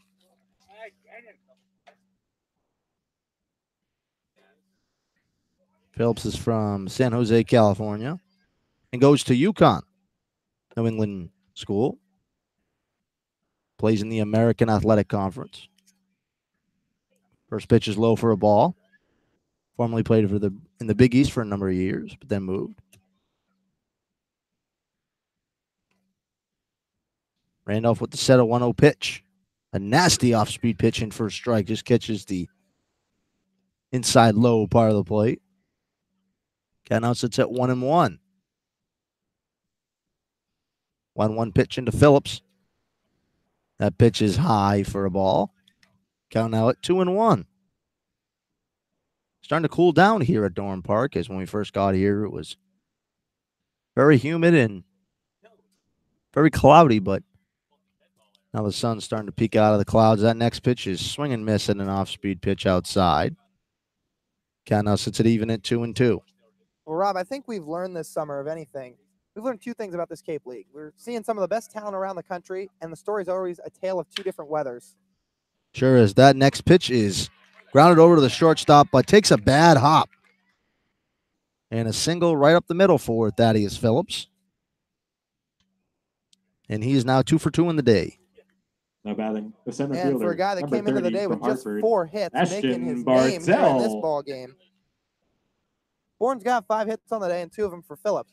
But back to what we were talking about, Rob. Obviously, this Cape League is filled with unbelievable talent. But in terms of the weather, it always seems to change. Remember that first night when it was like 85 at first pitch and it was freezing cold? Yes, I do remember that. For sure, I'm lucky I had a sweatshirt that day. I felt bad for anyone that didn't because, when you first show up to a game, it's pretty warm outside. The temperature's only changed by about 6 degrees here so far, but it's probably going to keep dropping gradually. I am perfectly okay with that. That next pitch gets past the shortstop and Will Holland, and that is back-to-back hits for the Bourne Braves. Now there are runners at first and second with 1 out in the bottom of the 5th. Well, in all 4 of Randolph's starts this season, he's gone over 4 innings in all of them, but the highest he's gone is 5. Now batting the second So baseman, 4 1/3 innings in his first one, Louisville, followed by 4 2/3 innings, 5 innings, and then 4 2/3 innings in his previous one against the Harwich Mariners. Tyler, continue what you were saying. Go ahead. I was just going to say, so 4 1/3 innings right now, but he's working himself into some trouble as Ray Korn makes his way out to the mound.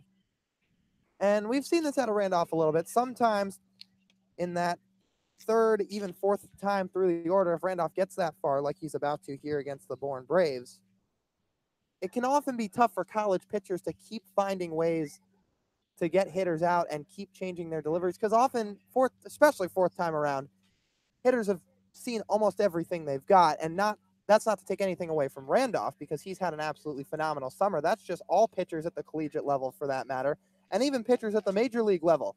A lot of them can't make it 4 times through the order. So Jeremy Randolph working through that here and trying to keep the damage minimal with 2 on and 1 out. He sure is. He is up 4-0. They're definitely getting some run support early.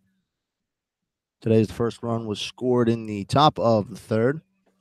Then in the 4th, they scored 2 runs. And then in the 5th, they scored a run. It is 4-0 Hyannis if you're joining us here on the Hyannis Harborhawks Digital Network. Tyler Fitzgerald is now up. That is high in the air out to right field, but caught by Taylor Garris for the 2nd out. And that's a pitcher's best friend right there. Right after a mound meeting, 1 pitch, 1 out to the leadoff hitter for Bourne, who already has a single on the day. Just a high pop-up, a pretty easy play for Garris. Had to move off to his left, caught it a little bit over the shoulder. For Murray, number 2. And now Jeremy Randolph's just 1 out away from another scoreless inning. Serratos now up. Goes to Georgia Tech.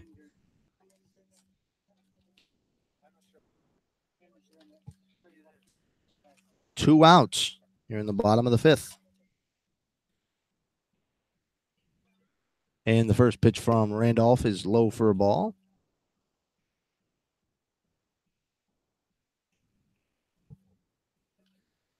Over at second is Phillips, and over at first is Bredzel. Next pitch in is outside for a ball. Count in his favor and 2-0 count.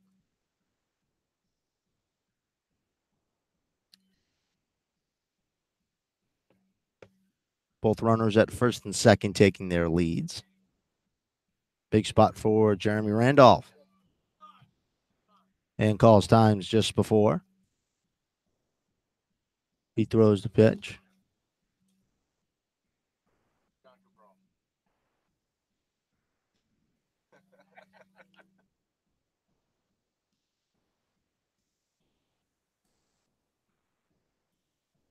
Two-0 pitch.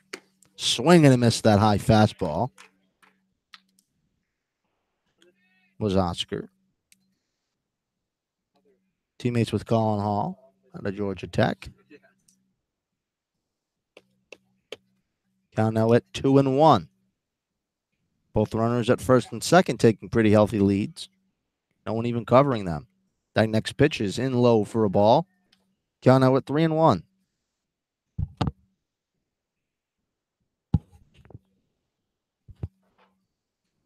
Three-run count, 2 outs, both man at first and second. 4-0 Hyannis. Both teams have 6 hits, but it appears that Bourne really hasn't really got anything going. That is a ground out to the first baseman over by Seth Gray. Just steps on the bag, and that will do it after 5 innings. The score is 4-0 Hyannis. They will be up in the top of the 6th. We will be right back here on the Hyannis Harbor Hawks Digital Network.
To start things off in the top of the 6th. The center fielder, number 13. We have Tommy Jew up. Santa Barbara. Tommy Jew. New pitcher for the Bourne Braves is Andy Archer from Georgia Tech. Also teammates with Colin Hall. Archer making his 3rd appearance on the summer. He's 1-0 with a 4.50 ERA. In 4 innings pitched, he struck out 3 and no walks. First pitch into Tommy Jew is fouled off right behind us.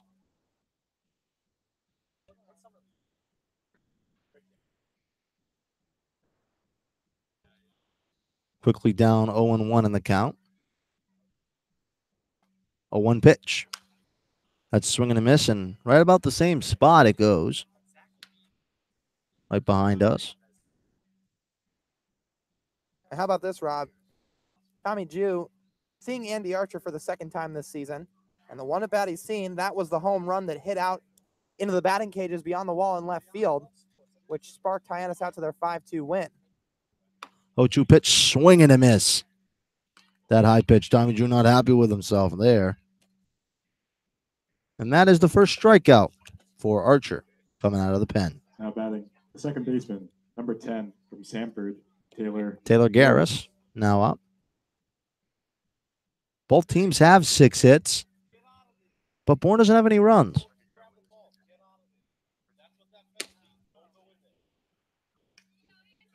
First pitch is in for a strike.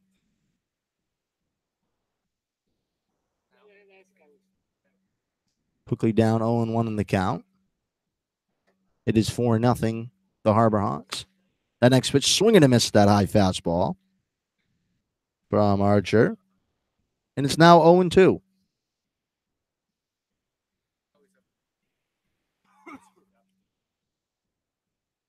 And the 0-2 pitch into Garris. That is way high. Gets past Phillips' glove and bounces back to the backstop. Counts now at 1-2 as Garris was a little surprised by that pitch. Count at 1-2. 1-2 pitch. That is hit out to right field, and that will be caught by Fitzgerald for the second out. Garris hit it fairly hard. He went the other way with that one, scorching it out to right field, but Gabe Holt only having to move a couple of steps in and settled right under it to make that grab. Now batting the catcher, number 30 from Oklahoma, Brady Lindsley. Brady Lindsley now up.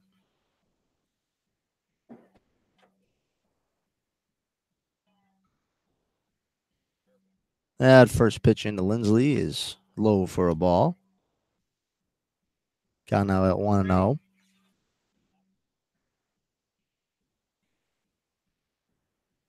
And the 1-0 pitch. Off-speed pitch in for a strike right down the heart of the plate. Count at 1-1. 2 outs in the top of the 6th, 4-0 Hyannis. And the 1-1 pitch. Swing and a miss at that off-speed low pitch from Archer. Now down 1-2 in the count. Lights fully on here at Doran Park. Right above Upper Cape Tech. Swing and a miss at that low off-speed pitch. Phillips throws on to first for a strikeout. The Harbor Hawks unable to get anything here in the top of the 6th. Would like to The Bourne Braves will be up in the bottom of the 6th. We will be right back here on the Hyannis Harbor Hawks Digital Network. They are.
Back in the bottom of the 6th at Doran Park. Getting things started for the Bourne Braves. Number 31 from Houston, Jared Triolo. Triolo now up. Last time he was up, he got a fielder's choice. First pitch in for a strike. He's 1 for 2 in the day. In the first inning, he had a double. Jeremy Randolph back on the mound for his 6th inning of work. That next pitch is low for a ball. Counts even at 1-1.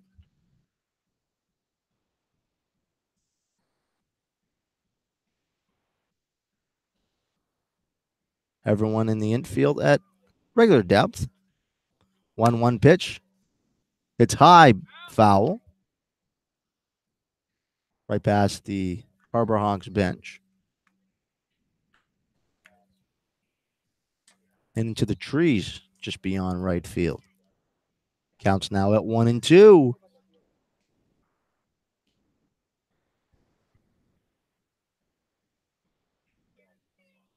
And the 1-2 pitch. Hits high, foul. Along with many Cape League games tonight and around a bunch of summer leagues is also the Futures game. As minor league players, tops of the pipeline, usually go play there. Yeah, USA versus the world. And I'll bet you, Rob, that just in a couple of years, you'll see a lot of these guys out in that game. Sure could. Next pitch is hit foul for a strike, but the count is at 1-2 still. A long at bat for Jeremy Randolph as his pitch count continues to get higher.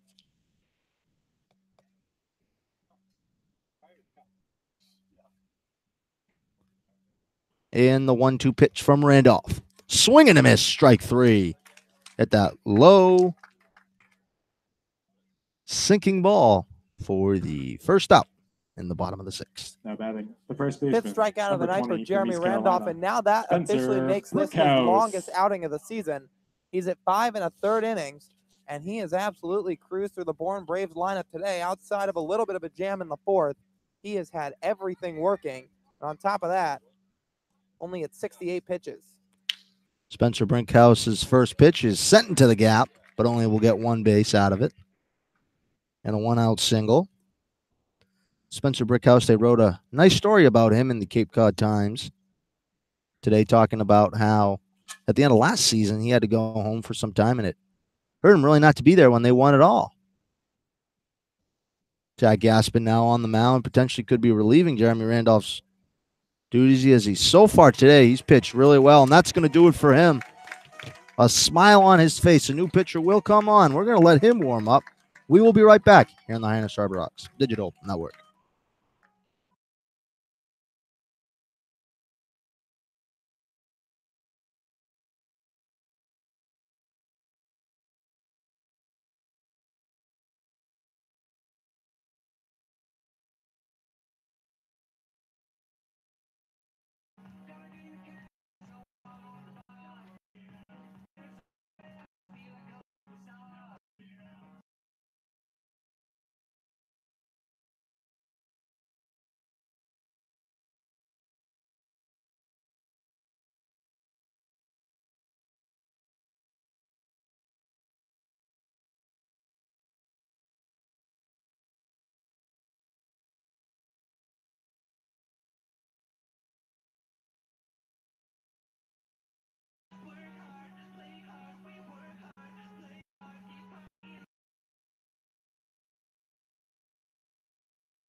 Welcome back to things in Now pitching Bourne. for the Harbor Hawks, number 38 from Mississippi State, Keegan James are on the mound now for the Harbor Hawks. Keegan James set to make his 5th appearance on the summer. He's 1-0 with a 1.28 batting ERA, the the DH, only earned number run 3 coming in his from last Arizona appearance State, on July the Lyle 12th against the Lynn. Falmouth Commodores. He's 7 innings pitched, struck out 5, walked 3. Lyle Lynn now up. Lyle, I'm sure you're very familiar with him, an Arizona State product. Throws over to first strike.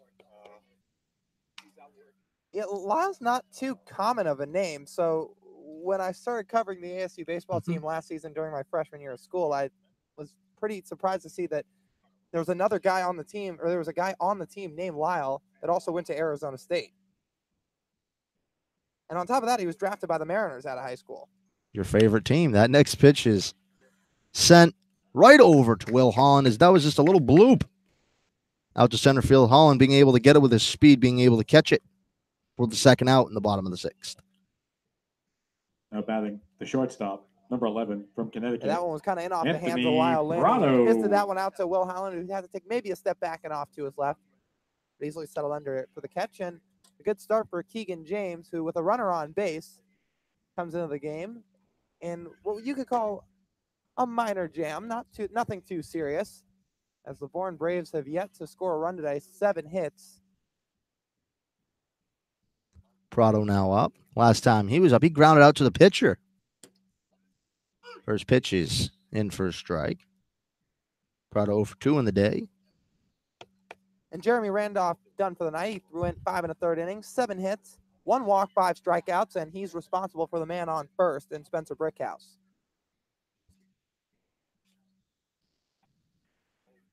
And the 0-1 pitch to James. That is right down the heart of the plate for a strike fastball. Quickly down 0-2 in the count. Man still over at first is Spencer Brickhouse. 0-2 count, 2 outs in the bottom of the 6th. Keegan James ready to pitch. 0-2. And the pitch is in. That gets past him. Bounces to the backstop. Almost bounces right back over to the Harbor Hawks dugout, but Brady Lindsley being able to corral it. A weird hop off the brick. And Brickhouse is over at second. Yeah, well, no pun intended there, but you're right. It kind of hit the corner where things start to tail out on the brick backstop. So it kind of ricocheted off one side, off another, and moved off to Brady Lindsley's right. So Spencer Brickhouse had no trouble coasting down to second base.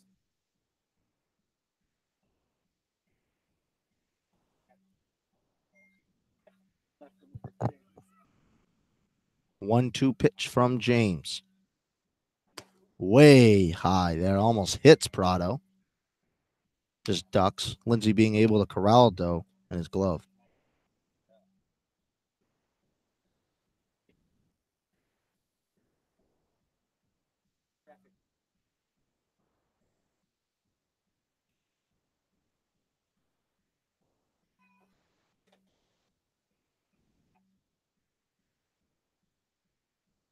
The next pitch is hit past the shortstop in Holland. That run's going to come home. And it is now a 4-1 game. Brickhouse comes all the way home from second. It is now 4-1. As the iconic war chants played here across Gorham Park, you'll hear that for the Atlanta Braves, Florida State Seminoles, Kansas City Chiefs, and here at Dorn Park for the Bourne Braves. As that one from the hitter in Prado hit that on a line through the left side, number 23, past the outstretched glove of Wenzel and Will Holland, and Matthew Barefoot came up throwing, but the runner in Brickhouse rounding third pretty quickly and had no trouble scoring. Throw was cut off before it could get to the plate. Gabe Holt now up. First pitch outside for a ball. Prado over at first, able to get an RBI single. Now they have a run, but they have more hits than the Harbor Hawks in 8. But the Harbor Hawks are up 4-1. 1-0 pitch. Way outside for a ball. And now sits at 2-0. The count is in the favor of Holt. Little windy here at Dorn Park at Upper Cape Tech. School here in Bourne.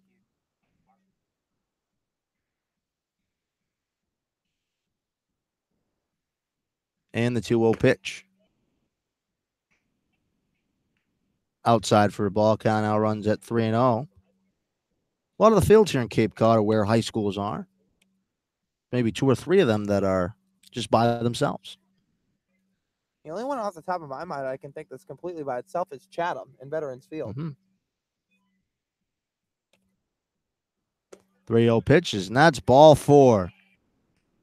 James getting a little wild here in the bottom of the 6th.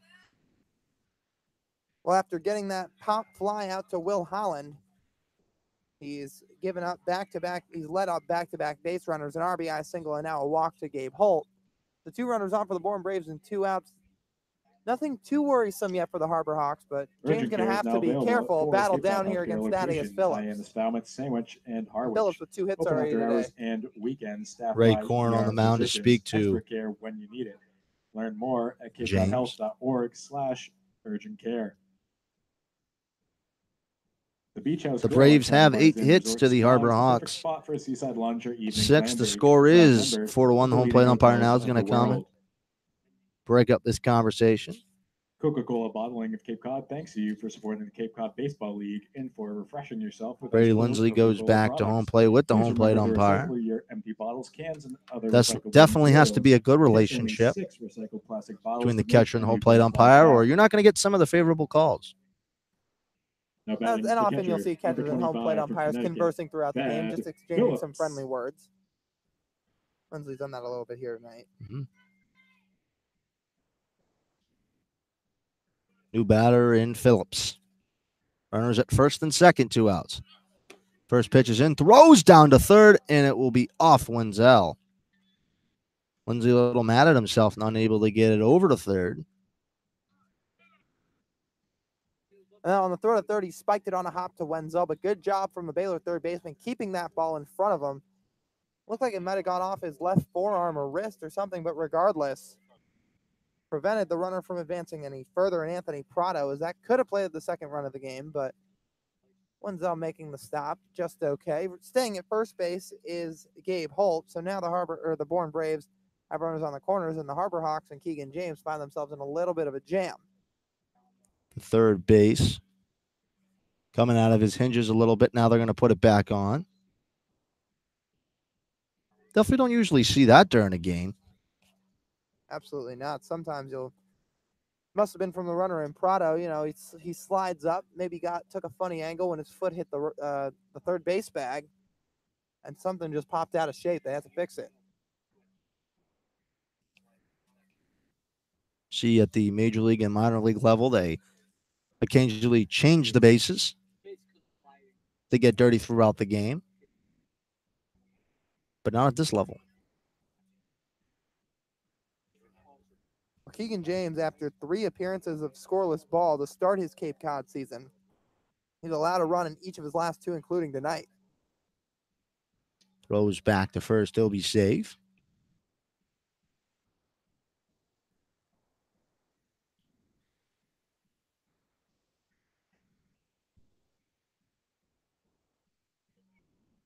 And the 0-1 pitch into Phillips is in. That is outside for a ball. Now runs the count at even 1-1. Time is 7:58. Almost 2 hours into this game. Right around regular scheduled time. 1-1 pitch from Keegan James. That is in for a strike low.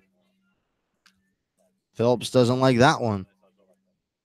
And just going back all the way to early in this game, in the second inning, Lyle Lynn, the stare down with the home plate umpire was hilarious. Yeah, it was. He was visibly frustrated after that call, and he's 0 for 2 on the day with a walk. 1-2 pitch, fouled off. Home plate umpire didn't think it was funny. Heard some fans laughing in the stands. Lyle was definitely not laughing either. No, absolutely not. And umpires never laugh at that sort of thing because when you take a long time getting out of the bat. Disrespectful for sure. Yeah, Exactly. they don't like that. Umpires think they're getting showed up when they do that. So JD on the home plate umpire didn't really love Lyle Lynn's nasty stare down at him.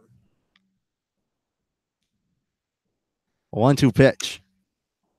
That is sent out to right field. Coming on to catch it and is able to grab it. And after 6 innings, score is 4-1 for the Harbor Hawks. We will go to the top of the 7th. We'll be right back here on the Hyannis Harbor Hawks Digital Network.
Welcome back to Things in Dorn Park. This is my solo inning. Now batting the third baseman, number 8 from Baylor, Davis Wenzel. Davis Wenzel to lead things off in the top of the 7th. Still on the mound for Bourne is Andy Archer. Wenzel on the day, 0 for 3. First pitch from Archer is right down the plate, off-speed pitch for strike.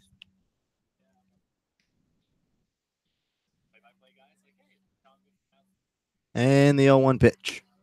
That is right down the heart of plate. Once again, about in the same exact spot for a strike. Quickly down on the count, 0-2 is Davis Wenzel. And the 0-2 pitch. Outside for a ball. Looked like that was going to come right back into the plate. Counts now at 1-2. And the 1-2 pitch sends it foul right behind us here at Dorn Park.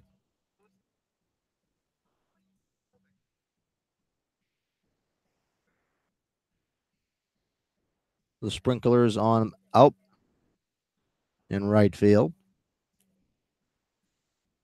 Watering the field. Swing and miss at that off-speed pitch. Nasty pitch for the first out. In the top of the 7th. The shortstop, number 11 from Auburn, Will Holland. Will Holland's now up. Also 0 for 3 from on the day. Has struck out twice. The third time on the day for Wenzel striking out. Archer still on the mound, as I said, for the Braves. And the first pitch into Holland is fouled off as he tried to bunt. Holland quickly down 0-1 in the count. Lights fully on at Dorn Park. And a beautiful day for baseball it ended up being as it's cooled down. Very good crowd here at Dorn Park. And that pitch is way high there. Will Holland has to take a break just to gather his thoughts a little bit. Counts even at 1-1. Knew it was not intentional. The Harbor Hawks have 6 hits to the Braves 8, but the Braves only have 1 run to show for it. And the 1-1 pitch. Swing and misses at that off-speed outside pitch. And checks it foul. Count now at 1-2. Will Holland, an Auburn Tiger.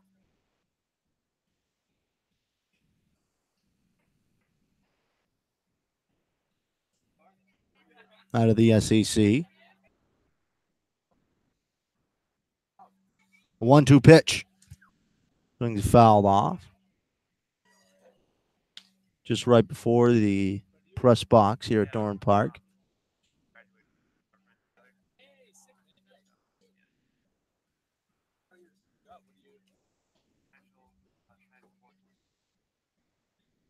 A 1-2 count for Will Holland, trying to get his first hit on the day.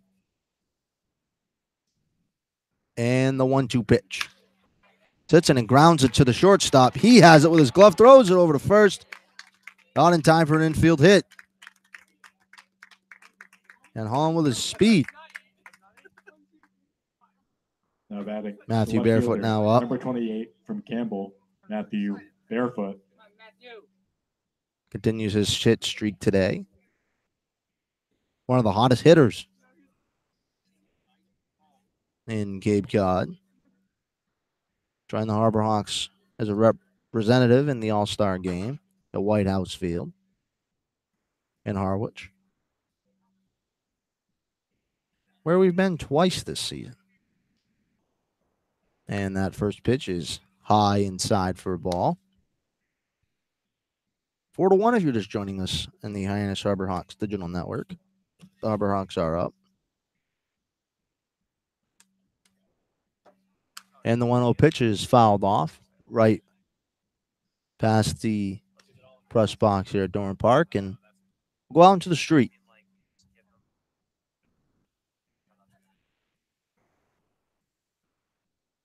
Count is even at 1-1.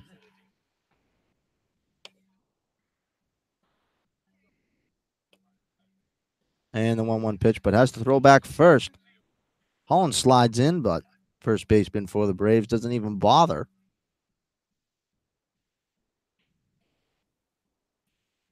Trying to tag. Count still even at 1-1 to Matthew Barefoot.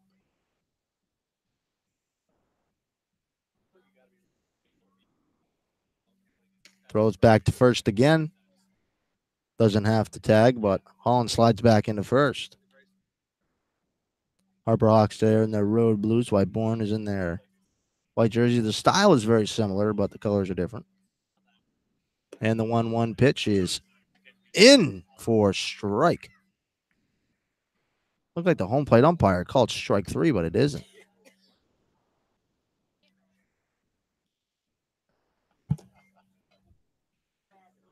Home plate umpire thought it was strike 3.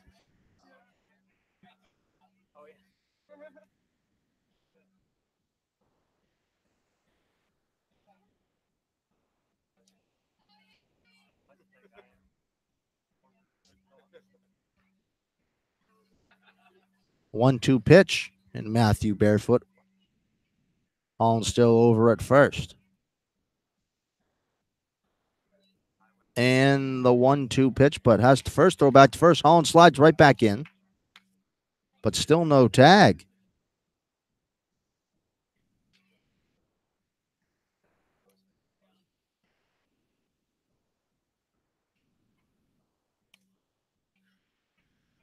And the 1-2 pitch. Fouls off. Just right at us. Cup of coffee falls off the table over here. Our laptop is okay, though.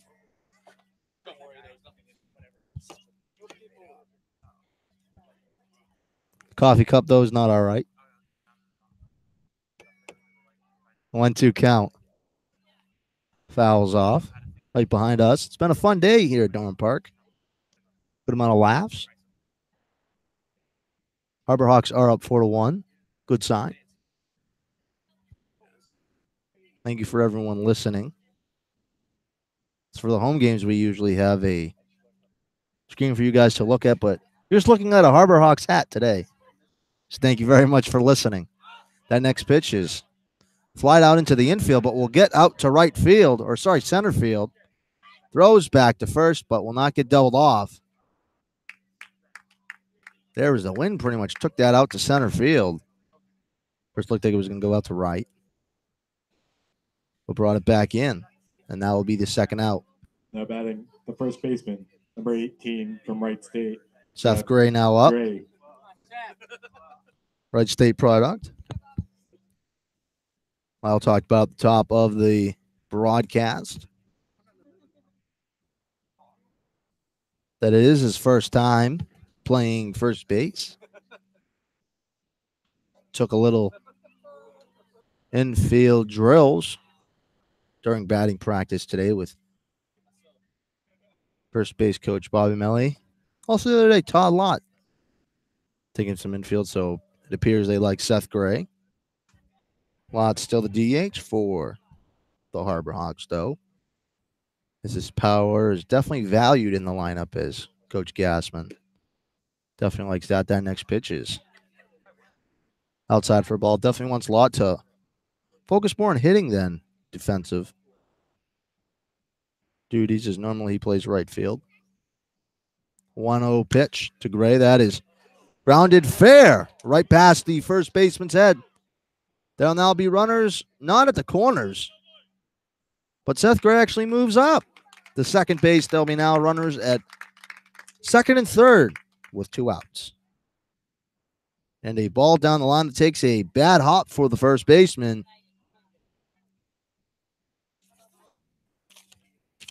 In Spencer Brickhouse.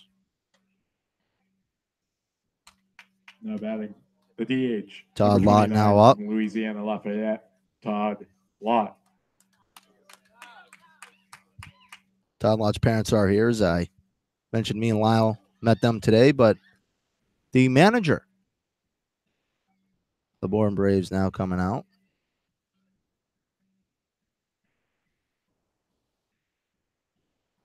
Curry College offers 14 NCAA Division III athletics teams in sports such as football, baseball, softball, basketball, hockey. Is here soccer, now a cross new pitcher tennis, will cross come country, on. and volleyball. Read more about the We'll have to wait for success him to Curry get warmed up. Colonels and their We'll be right back teams. It's all here on the online Hyannis Harbor at Hawks curry.edu. Digital Network.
Braves, number 27. Welcome back. Georgetown, Nick Morelli. Two things now up. Nick Morelli, new pitcher for the Bourne Braves.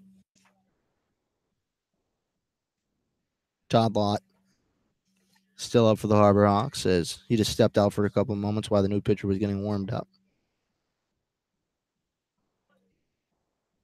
The Georgetown Hoyle out of the Big East Conference.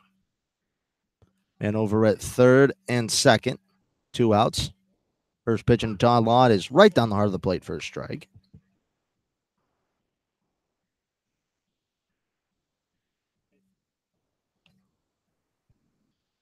Quickly down 0-1, and the count is Todd Lott.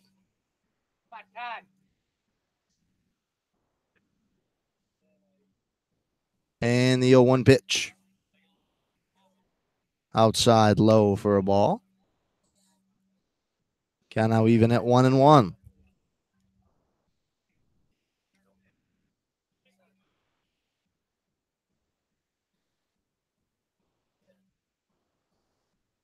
Over at second and third, 2 outs in the top of the 7th. That off-speed pitch is swung and missed by Todd Lott. Count now is at 1-2. 2 outs in the top of the 7th.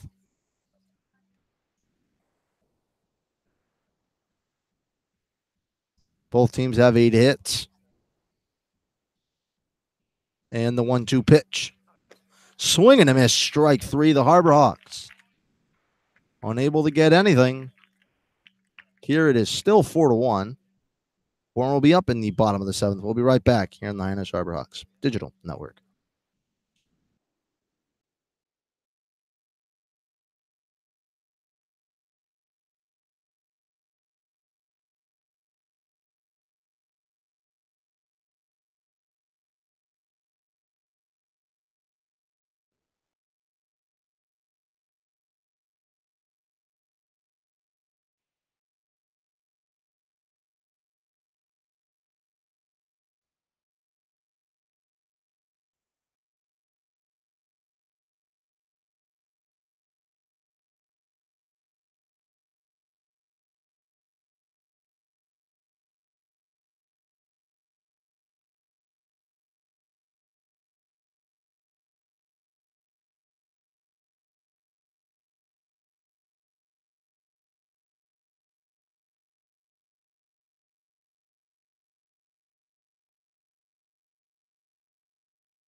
Now pitching for the Harbor Hawks, number 22 Welcome back from Butler, Ryan to Dorn Pepio. Park. Ryan Pepio out on the mound for the Harbor Hawks.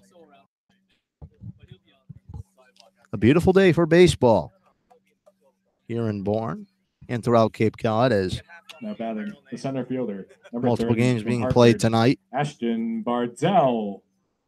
Bardzell now up, 2 for 2 in the day. And the first pitch from Pepio out of the mound is in for a strike.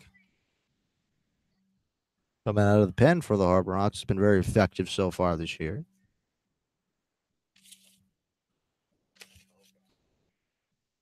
And the 0-1 pitch is grounded out to the second baseman in Garris, but lands right off his chest. Runner will not advance. Takes a bad hop. And that'll be scored a hit.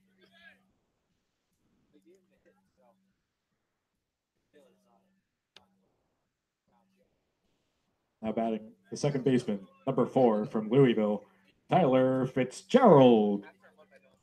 Tyler Fitzgerald now up. After him will be Serratos. Taking the lead over at first is Barzell, but pretty small. That first pitch is outside for a ball from Ryan Pepio. It is the bottom of the second. 8:20 is the time. Over at first, though, is Barzell, being held on by Seth Gray. 1-0 pitch is high for a ball. Count now in Fitzgerald's favor in 2-0. Hitter's count.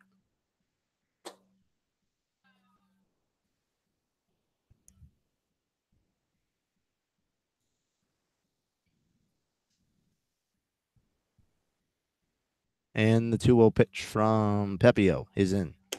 That is right down the heart of the plate for a strike. Count now is at 2-1. Fitzgerald had the take sign on. Thought Pepio was getting a little wild, but throws one right down the heart of the plate. And the 2-1 pitch, but first has to throw back to first Seth Gray. Applies the tag, but he'll be safe.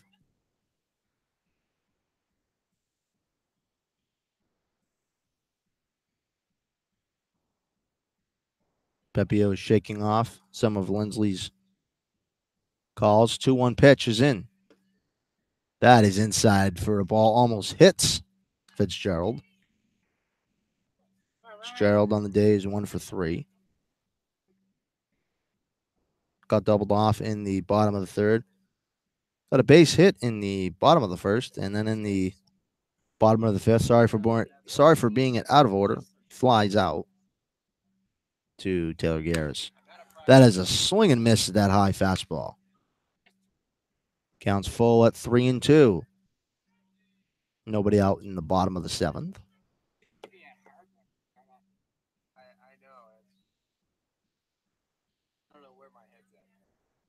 And the 3-2 pitch from Pepio. That is fouled off.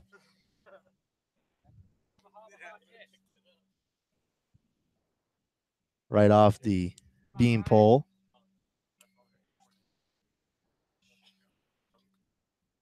Here, but don't worry, the netting protects us.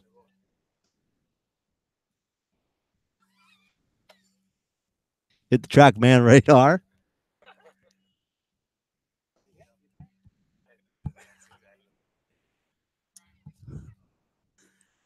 There's already a mark on it.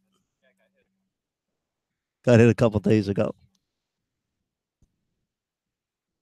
And the 3-2 pitch. Ball 4. And there'll be runners to start the bottom of the seventh at first and second. Pepio in a little trouble.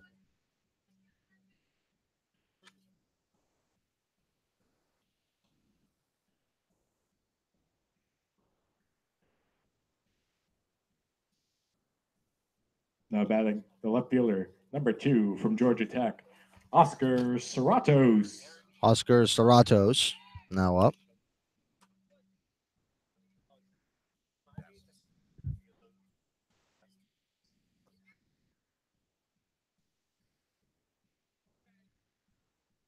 And the pitch, he bunts it over to the first base. Pepio looks over at third, throws it on to first. Is able to get the first out. Heads up play.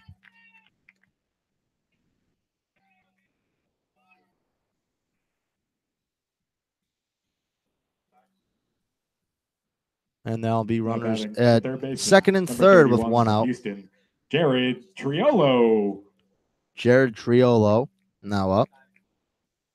On the day is 1 for 3. Got his only hit of the day in the first inning is a double. Got out of the jam, though, was Jeremy Randolph. That first pitch is sent right near where Barzell was, but he's all right. Just foul.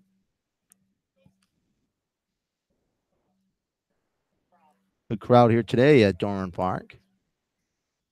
The second time in 3 days the Harborhawks are here.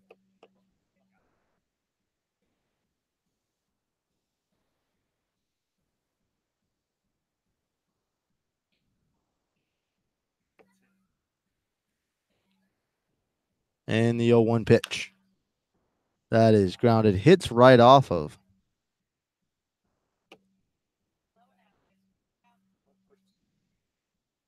Triolo's foot.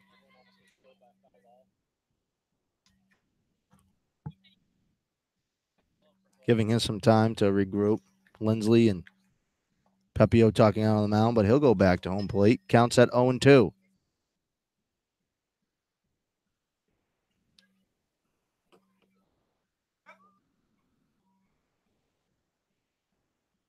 Runners at first and second. 1 out, 0-2 count.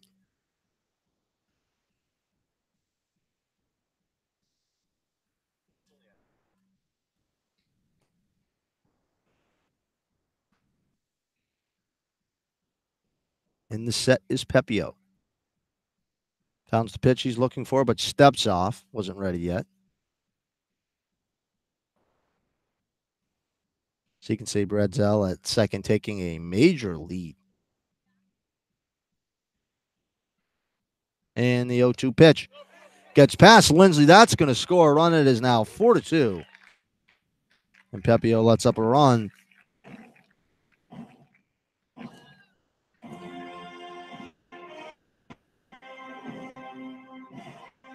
Pepio so far on the season has a 3.67 ERA. That's going to go up.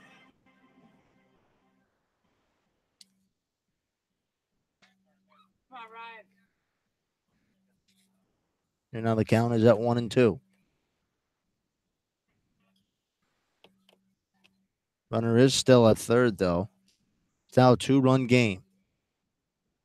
A 1-2 pitch. That is swing high in the air. It's going to go foul, but appears Seth Gray might have it. And he does for the second out.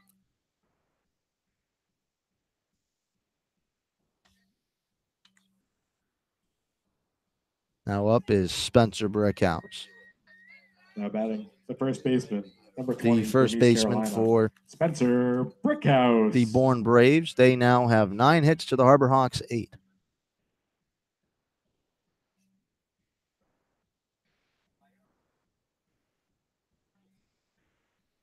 Two outs in the bottom of the 7th. And the pitch in from Brickhouse. Sent right past Pepio there. Hits him. And that is going to score a run. We'll have to see how Pepio's doing here.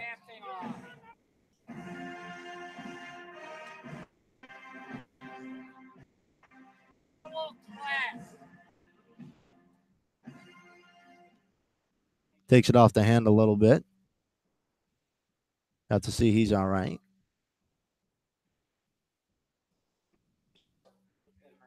We will be right back here on the Hyannis Harborhawks Digital Network.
From Hawaii, Dylan. We are Thomas. back after a long break. Sorry, everybody.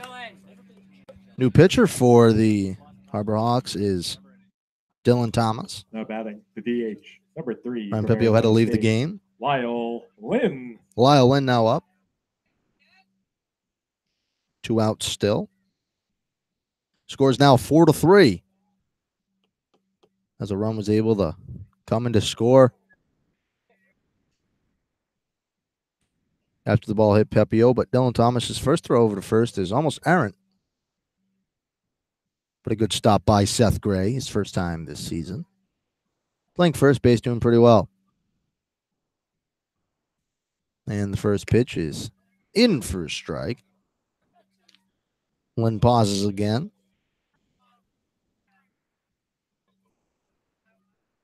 As instead of saying something to the umpire, he just sits there and pauses.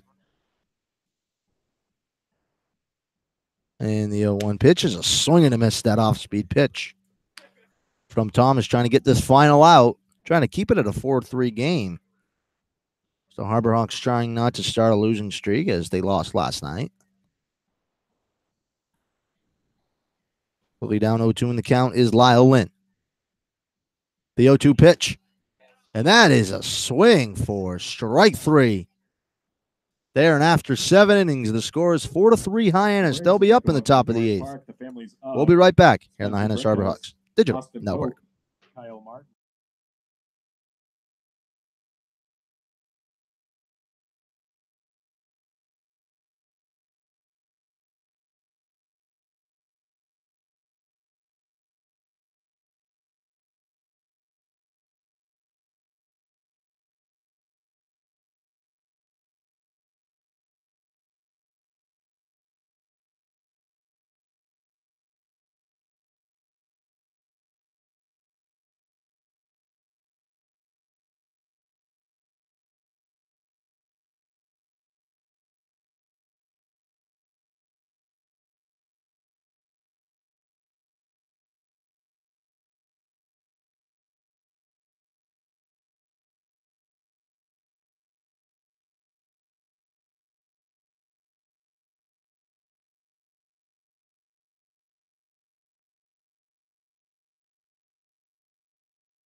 We are back to things in the top of the 8th inning.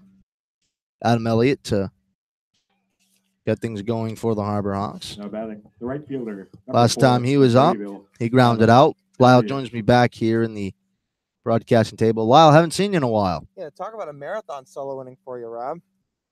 First pitch is fouled off. It sure was.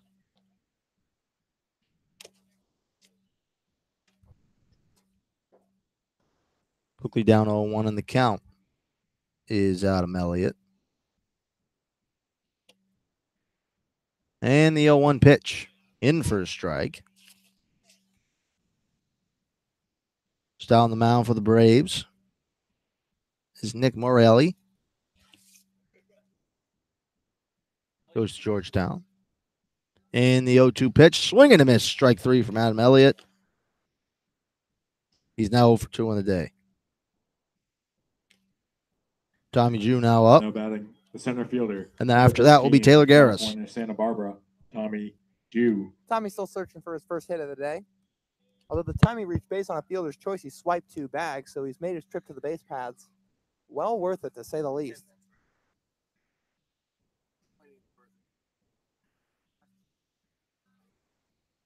And the first pitch to Tommy Jew is in for a strike.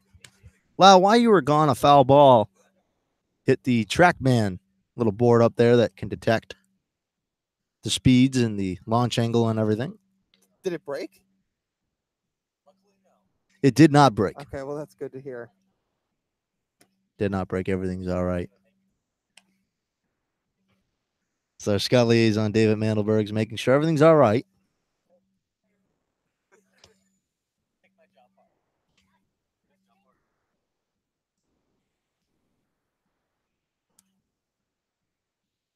And the 1-1 pitch into Tommy Joe. That's in for a strike right down the heart of the plate. Counts now at 1-2, 1 out. In the top of the 8th. The Harbor Hawks trying to add a little more run support as they were up 4-0 at one point in this game. But now really let the Bourne Braves kind of came back into this game. And the 1-2 pitch. Swinging a miss, strike 3, a pitch in the dirt. Phillips throws on to Brickhouse over at first for the second out. Tommy chasing one out in the dirt on that one. Now batting. Phillips chested it up, 10 from made an Sanford, inside throw to Taylor Spencer Brickhouse at Harris. first base for out number 2, and the reliever, Nick Morielli, making quick work so far. Already 3 strikeouts on the night. Taylor Garris now up. Pitches in. That is a ground ball that will get off the first baseman's leg. A good stop. Throws on to first to be able to get it for the third out. A quick top of the 8th inning. Bourne Braves will be back up to the plate. We'll be right back here on the Hyannis Harbor Hawks Digital Network.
We are back in the bottom of the 8th here on the Hyannis Harbor Hawks Digital Network.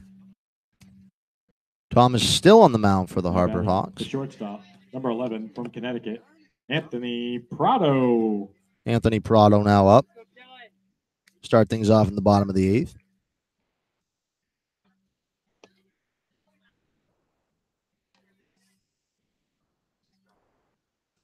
Bourne has 10 hits to the Harbor Hawks 8. That next off-speed pitch in for a strike. First pitch of the at-bat. Quickly down 0-1 in the count is Prado.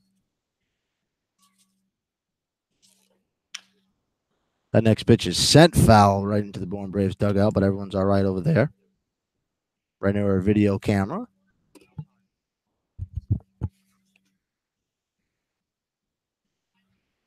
Quickly down in the count, 0-2.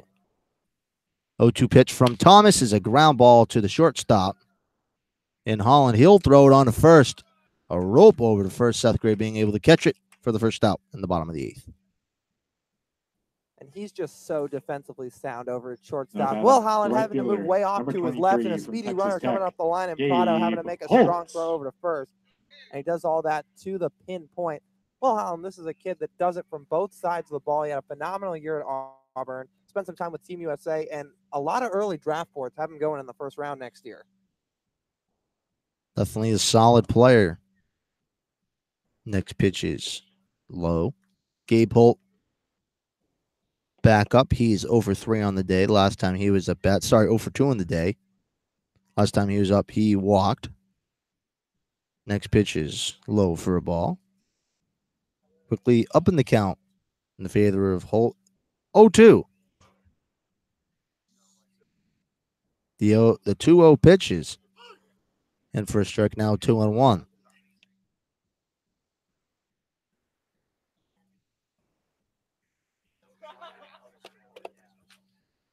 And the 1-2 pitch.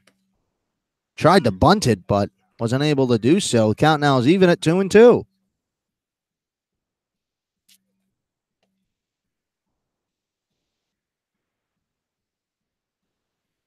And the 2-2 pitch from Thomas. That is a rope over to Will Holland at shortstop. He's able to throw it, makes it over to first, and he is safe. Off the bag there, Holt. Fell off the bag over at first, but he's all right. Seth Gray asking if he's all right. Everything's okay.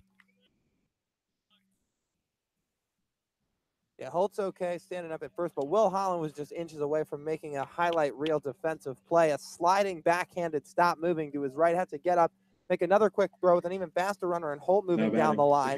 But the throw just a little bit high and off to the left of Seth Gray, whose foot was pulled off the bag. And then a little bit of tangling between the two legs of Gray and the runner and Holt, but everybody's okay. And now a runner on first. Phillips now up 2 for 3 on the day. The next pitch is sent high in the air. And Adam Elliott over at right field able to get it. Throws back to first, and he's doubled off. An interesting play there. Holt had no idea that there was only one out. Thought it was 2, started running out. And after 8 innings, the score is still 4-3. The Harbor Hawks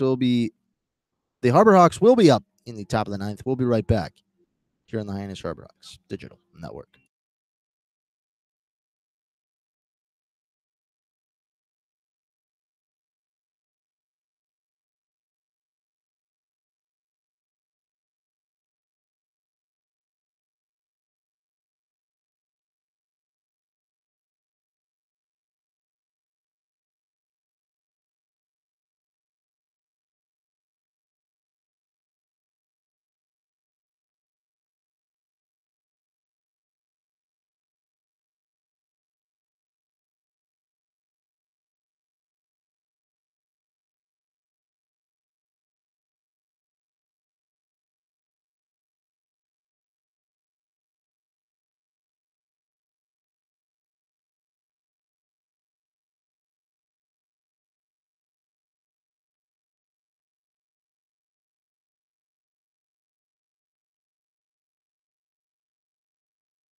Welcome back to things in Bourne as to start the top of the 9th. Brady Lindsley, the 9th man in the order for the Harbor Hawks. Up, and then we'll go to the top of the order where from Oklahoma, Brady Davis Wenzel will be up. Brady Lindsley, the Oklahoma Sooner, out of the Big 12. Known for their baseball and known for their football.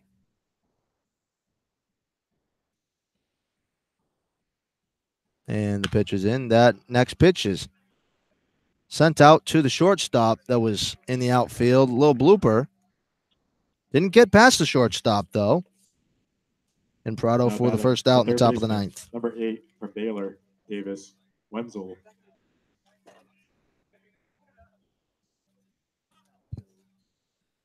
Now up is Davis Wenzel, the Baylor Bear product.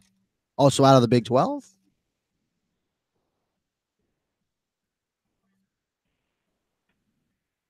And the first pitch is in.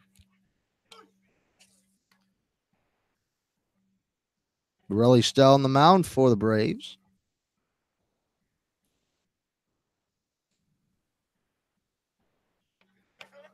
Wenzel, the third baseman tonight for the Harbor Hawks. The next pitch is ground out to the shortstop, but we'll get through. And a 1-out hit for the Harbor Hawks, trying to add another run, trying to give whoever comes out and close a little cushion. Now batting the shortstop, number 11 from Auburn, Will Nice piece by Holland. Davis Wenzel. Nothing too fancy. A high chopper back up the middle, too far out to the left of Anthony Prado. Wenzel picks up his first hit of the day. 1 for 5 with three strikeouts. He struggled a little bit against Bourne this season, but with Hyannis up just a run, looking to get some insurance, a big hit for Wenzel. Will Holland up. Thought about bunting, but turns it around, and that was a good decision as it's called the ball. That shows even a player in the type of Holland, he's not above putting down an execution. Hyannis, again, just up 1 run. If Holland drops down a bunt, first off, he could beat it out with his speed for a hit. You get Wenzel over to second and put Barefoot up as Morial throws back to the bag, and Wenzel's back safely. But if you execute a bunt and put a guy in a scoring position, that brings up Matthew Barefoot, who hitting .395 on the summer, already 2 hits today, and has got a chance to extend the lead and get some cushion. Absolutely. Definitely the spot you'd want to put him in for sure. And the pitch is in for a strike route down the heart of the plate. A little fog out in the distance here in Bourne.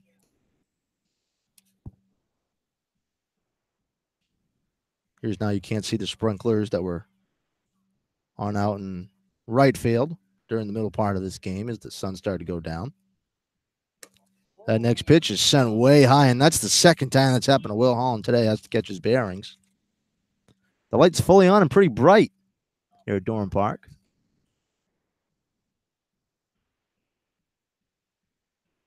There's pretty much every single park here in Cape Cod that has lights. They are very, very bright. The way they should be. The 1-2 pitch going at first was Wenzel, a hit and run situation. That was fouled off. Counts now at 2-2.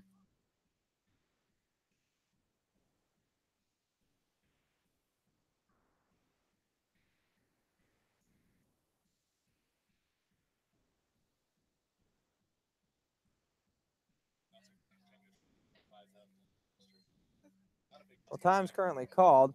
Thad Phillips out to the mound to have a word with his pitcher, Morial. Will Holland, a 1 for 4 day, 2 strikeouts. Has 9 hits on the summer. And again, has made a couple of slick defensive plays out at shortstop. He sure has a big added run if the Harbor Hawks can get it in the top of the 9th, only being up by 1 run. If you'd look at this score, you'd think this game would be moving by pretty quickly, but it's not, as it's 8:50. And the 2-2 pitch. Swing and a miss, strike 3. Phillips falls down, and he'll be able to get to first base. Back-to-back kind of mental errors for the Braves as he got doubled off. And a tough day for the Bourne defense. Thaddeus Phillips. Ball gets through the wickets, tries to pick it up and throw it over to first to get the speedy Holland the left in fielder, time. number 28 from Campbell, Matthew Barefoot. But was unable, or looked like he was unable to do so. Oh, excuse me. Well, we just realized Wenzel was on first when that strike 3 was called. So by rule, Holland was out with the pitch. Okay. So there are 2 outs. Wenzel is over at second, though. He was able to advance.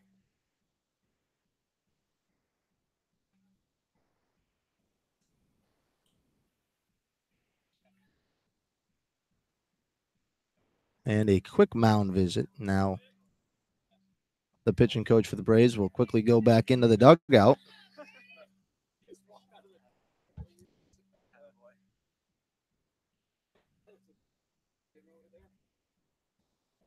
Matthew Barefoot in a big spot here. A chance to get an added run for the Harbor Hawks. Nobody you'd rather have up in this situation with a guy on base than Matthew Barefoot.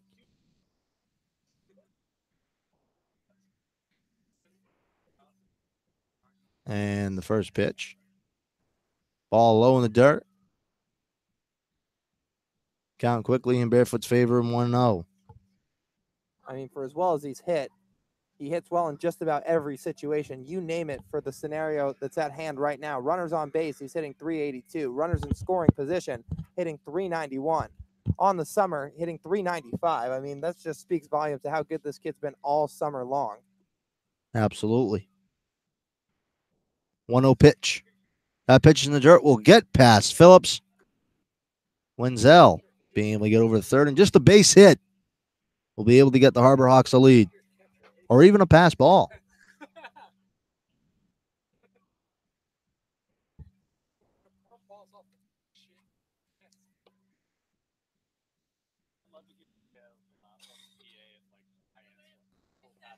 It is a 2-0 count.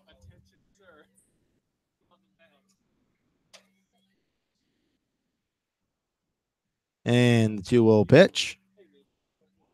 Ball low, ball 3. And potentially, Lyle, they're just moving right past Barefoot. Yeah, it almost looks like they're trying to pitch around him. You're not going to intentionally walk him, but Morial, the right-hander, giving him a healthy dose of off-speed and low. And the 3-0 pitch is called a strike. Barefoot on his way to first base. They're showing up the umpire. Those are the only type of strikes you'll likely see Morial throw in this at-bat. Nothing but at the bottom of the zone and low to Barefoot. And the 3-1 pitch is grounded out to the third baseman. He has it. He'll throw it on to first, and he'll be out. A close play over at first. Brickhouse being able to get that ball from Triolo. It is still 4-3. The Harbor Hawks. The Braves will be up for their final at-bats in the bottom of the ninth, hopefully for the Harbor Hawks. We'll be right back.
We are here in the bottom of the ninth inning. Dylan Thomas still out on the mound for the Harbor Hawks.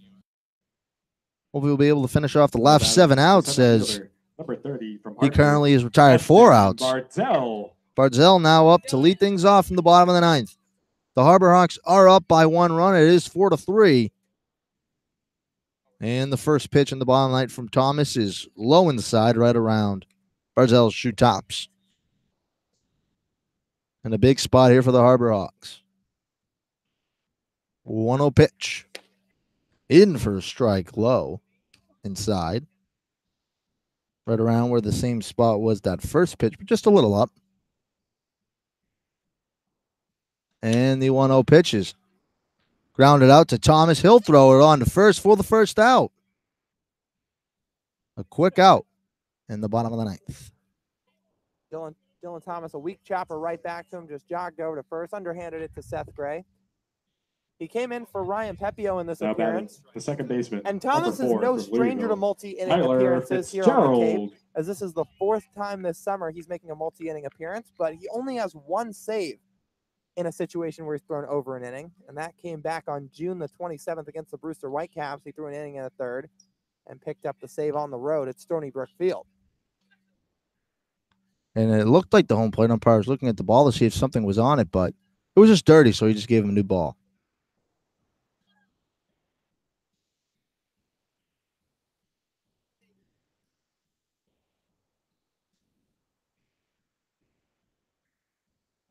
And that first pitch is in for a strike to Fitzgerald. Fitzgerald on the day, 1 for 4. Sorry, 1 for 3. He walked in the bottom of the 7th. 0-1 pitch, swing and a miss by Fitzgerald. That nasty off-speed pitch by Thomas.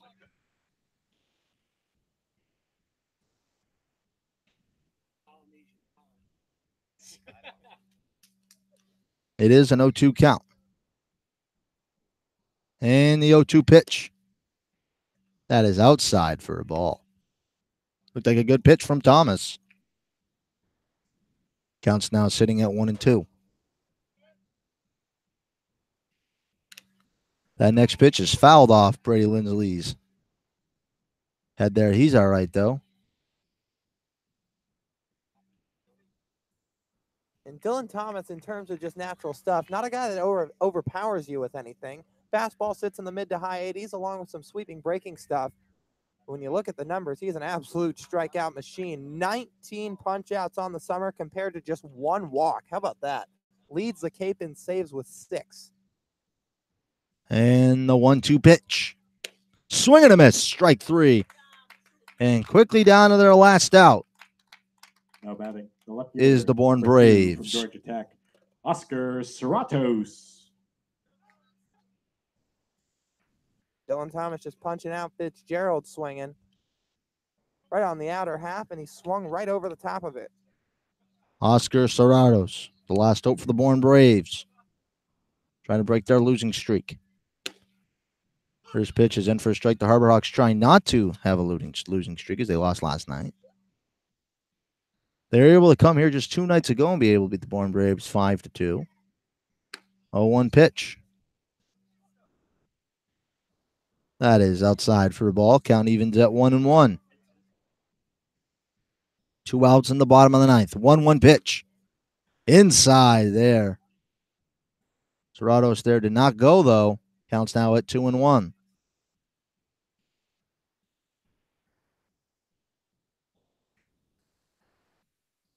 And the 2-1 pitch.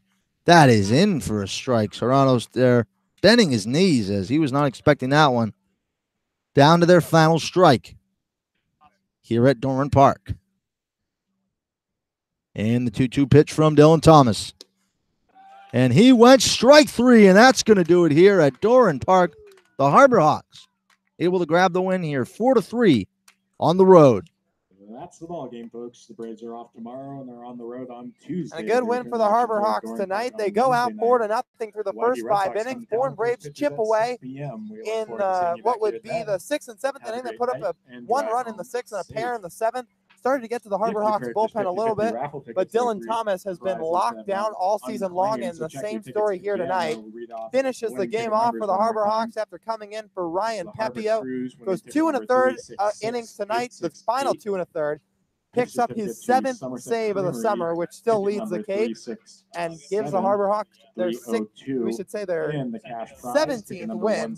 Or excuse me, it is their 16th win of the summer, and 3rd on the year against the Bourne Braves. They're 3-0 here against Bourne, 2-0 at Doran Park. Well, that's going to do it here for the broadcast, but Chris Lucey, well, the post-game show, will fill you on everything about what happened in this game and then also about other games around the league. We'll be right back.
Post-game news, notes, and reactions here on the Hyannis Arborhawks Digital Network. Thank you for joining us. I'm Chris Lucey. Wrapping things up with some post-game coverage, Robert Marcello is going to join me for a minute. He was your second half play-by-play man. And Robert, final score here from Bourne. Hyannis 4, the Braves 3. A big bounce-back win for Hyannis after what was a tough 9-5 loss last night. And Hyannis couldn't have got off to a better start than what Jeremy Randolph was able to provide. 5 1/3 innings pitched, 1 hit, 1 earned run, only 1 walk, 5 strikeouts. What was it about him that was really setting Hyannis up for success and helping him just do his job? I think he just really commanded his pitches really well. Thought he did a lot of good things today. Unfortunately, they took him out when he came back out for the 6th inning, but I thought he pitched really well. Randolph, of course, the line to show for that as well. Dylan Thomas coming in and wrapping this game up with a multi-inning save. That effort, an excellent one. We'll get more to that later in the post-game coverage. But, Robert, before that, we have to talk about Matt Barefoot now with the unofficial 18-game hit streak, considering that he's got it's 17 games officially right now, and then number 18 was actually struck from the record with the Wareham game, which has to be replayed on the 18th. Matt Barefoot, just day in and day out, is consistently one of the best guys on this ball club, and also one of the guys that we as broadcasters go to for a lot of our stuff. Someone who's easy to talk to, very fun to watch play. I mean, what do you think it is about him as a person that has enabled him to blossom out here on the Cape? Well, he's not only a good baseball player, he's a very good person. He's very personable with us as the broadcasters. You know, sometimes players aren't as friendly. He's one of probably the most friendliest guys on this team. Media-wise, very nice to Dani, me, you, and Lyle, and he's just a really good person. And also, he continues to just take his time at the plate. He's excellent defensively, and, you know, he's just an all-around great player, and I think he can absolutely play at the next level. 2 for 5 night for him. Very impressive once again. And we look around the Harborhawks lineup. I'm looking at the bottom 2 spots in the lineup right now. 2 guys who have been putting in their time with this ball club, fighting for reps, maybe not getting too much success at the plate, but Taylor Garris and Brady Lindsley today, definitely with bounce-back games at the dish, both 1 for 3 nights. Tell me about what performances like that mean to ball players who are scuffling for playing time and also just trying to get themselves right at the plate. I think when someone's struggling, they kind of start, I don't want to say hit their stride, but they start getting out of a slump. You can see a smile on their face, and I definitely saw that today. From both Garris and Lindsley, 1 for 3 lines at the bottom of your scorecard, each of them with a walk as well, so productive days at the plate.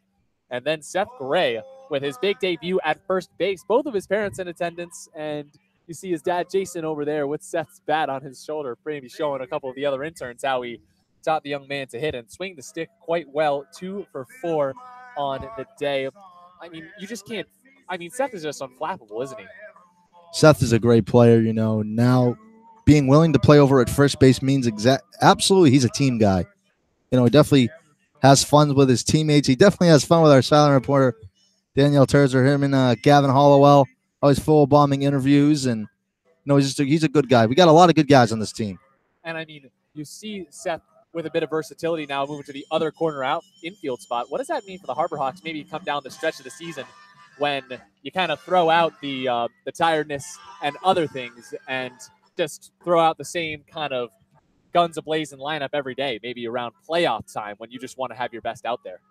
I think it definitely just adds another bat in the lineup that another team has to worry about. Seth Gray definitely has some power, but at the same time, he's very good defensively, and he showed it today. His first appearance at first base, I was very pleased with his performance. And another great performance outside of Seth Gray on the mound in Dylan Thomas. 2 1/3 innings saved, 3 strikeouts, only 2 hits allowed in 8 batters faced. I mean, Dylan Thomas is an all-star this year. There's no question about it. He's going to make waves at the all-star game as well. I mean, how much of a relief do you think it is for Chad Gassman that he can place Dylan Thomas in a game and essentially know that it's all locked up? I think it's definitely a major relief. You know, him being able to come out and pitching 2 2/3 innings, this really shows what kind of teammate he is. You know, he's definitely a team guy. He's able to go out there and throw strikes and, you know, his nasty breakup stuff that, to really be honest with you, no one's been able to hit all year. Dylan Thomas, a relief, according to second half play-by-play man and resident comedian Robert Marcello. I see what you did there, Robert. I'll let you jump off and head down towards the sidelines where we'll be shooting Hawk Talk, our YouTube video show, recapping every game. You can catch that on our Twitter page and on our YouTube page, Hyannis Harborhawks. Dylan Thomas out of Castaic, California, knocking down now his seventh save of the season tonight with a 2 1/3 inning effort to wrap up a 4-3 Harborhawks win. I'm Chris Lucey, just taking you around the league now before we bid you adieu on the Hyannis Harborhawks digital network.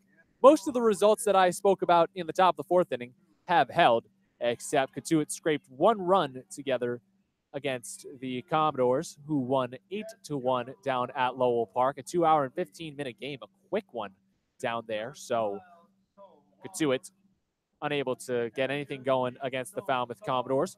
And now we go over to Stony Brook Field. Another 2-run rally falls short for the Brewster Whitecaps, who fall 3-2 to the Orleans Firebirds. And now Brewster remains winless against the fourth place team in their division as the playoffs just continue to become a more distant dream day by day. Over at Spillane Field, it looked like the Harwich Mariners had the game pretty much in hand. At one point, a 4-0 edge. And now, after a 4-run rally in the bottom of the ninth inning down in Wareham, the Gatemen knocked the game up at 6, and they are still going from Spillane Field, bottom of the 10th. Wareham still out front in the Western Division, and Hyannis picking up some points tonight, but Harwich will need to bear down, scrape some runs together, and then hold the win together if they want to do Hyannis a favor here.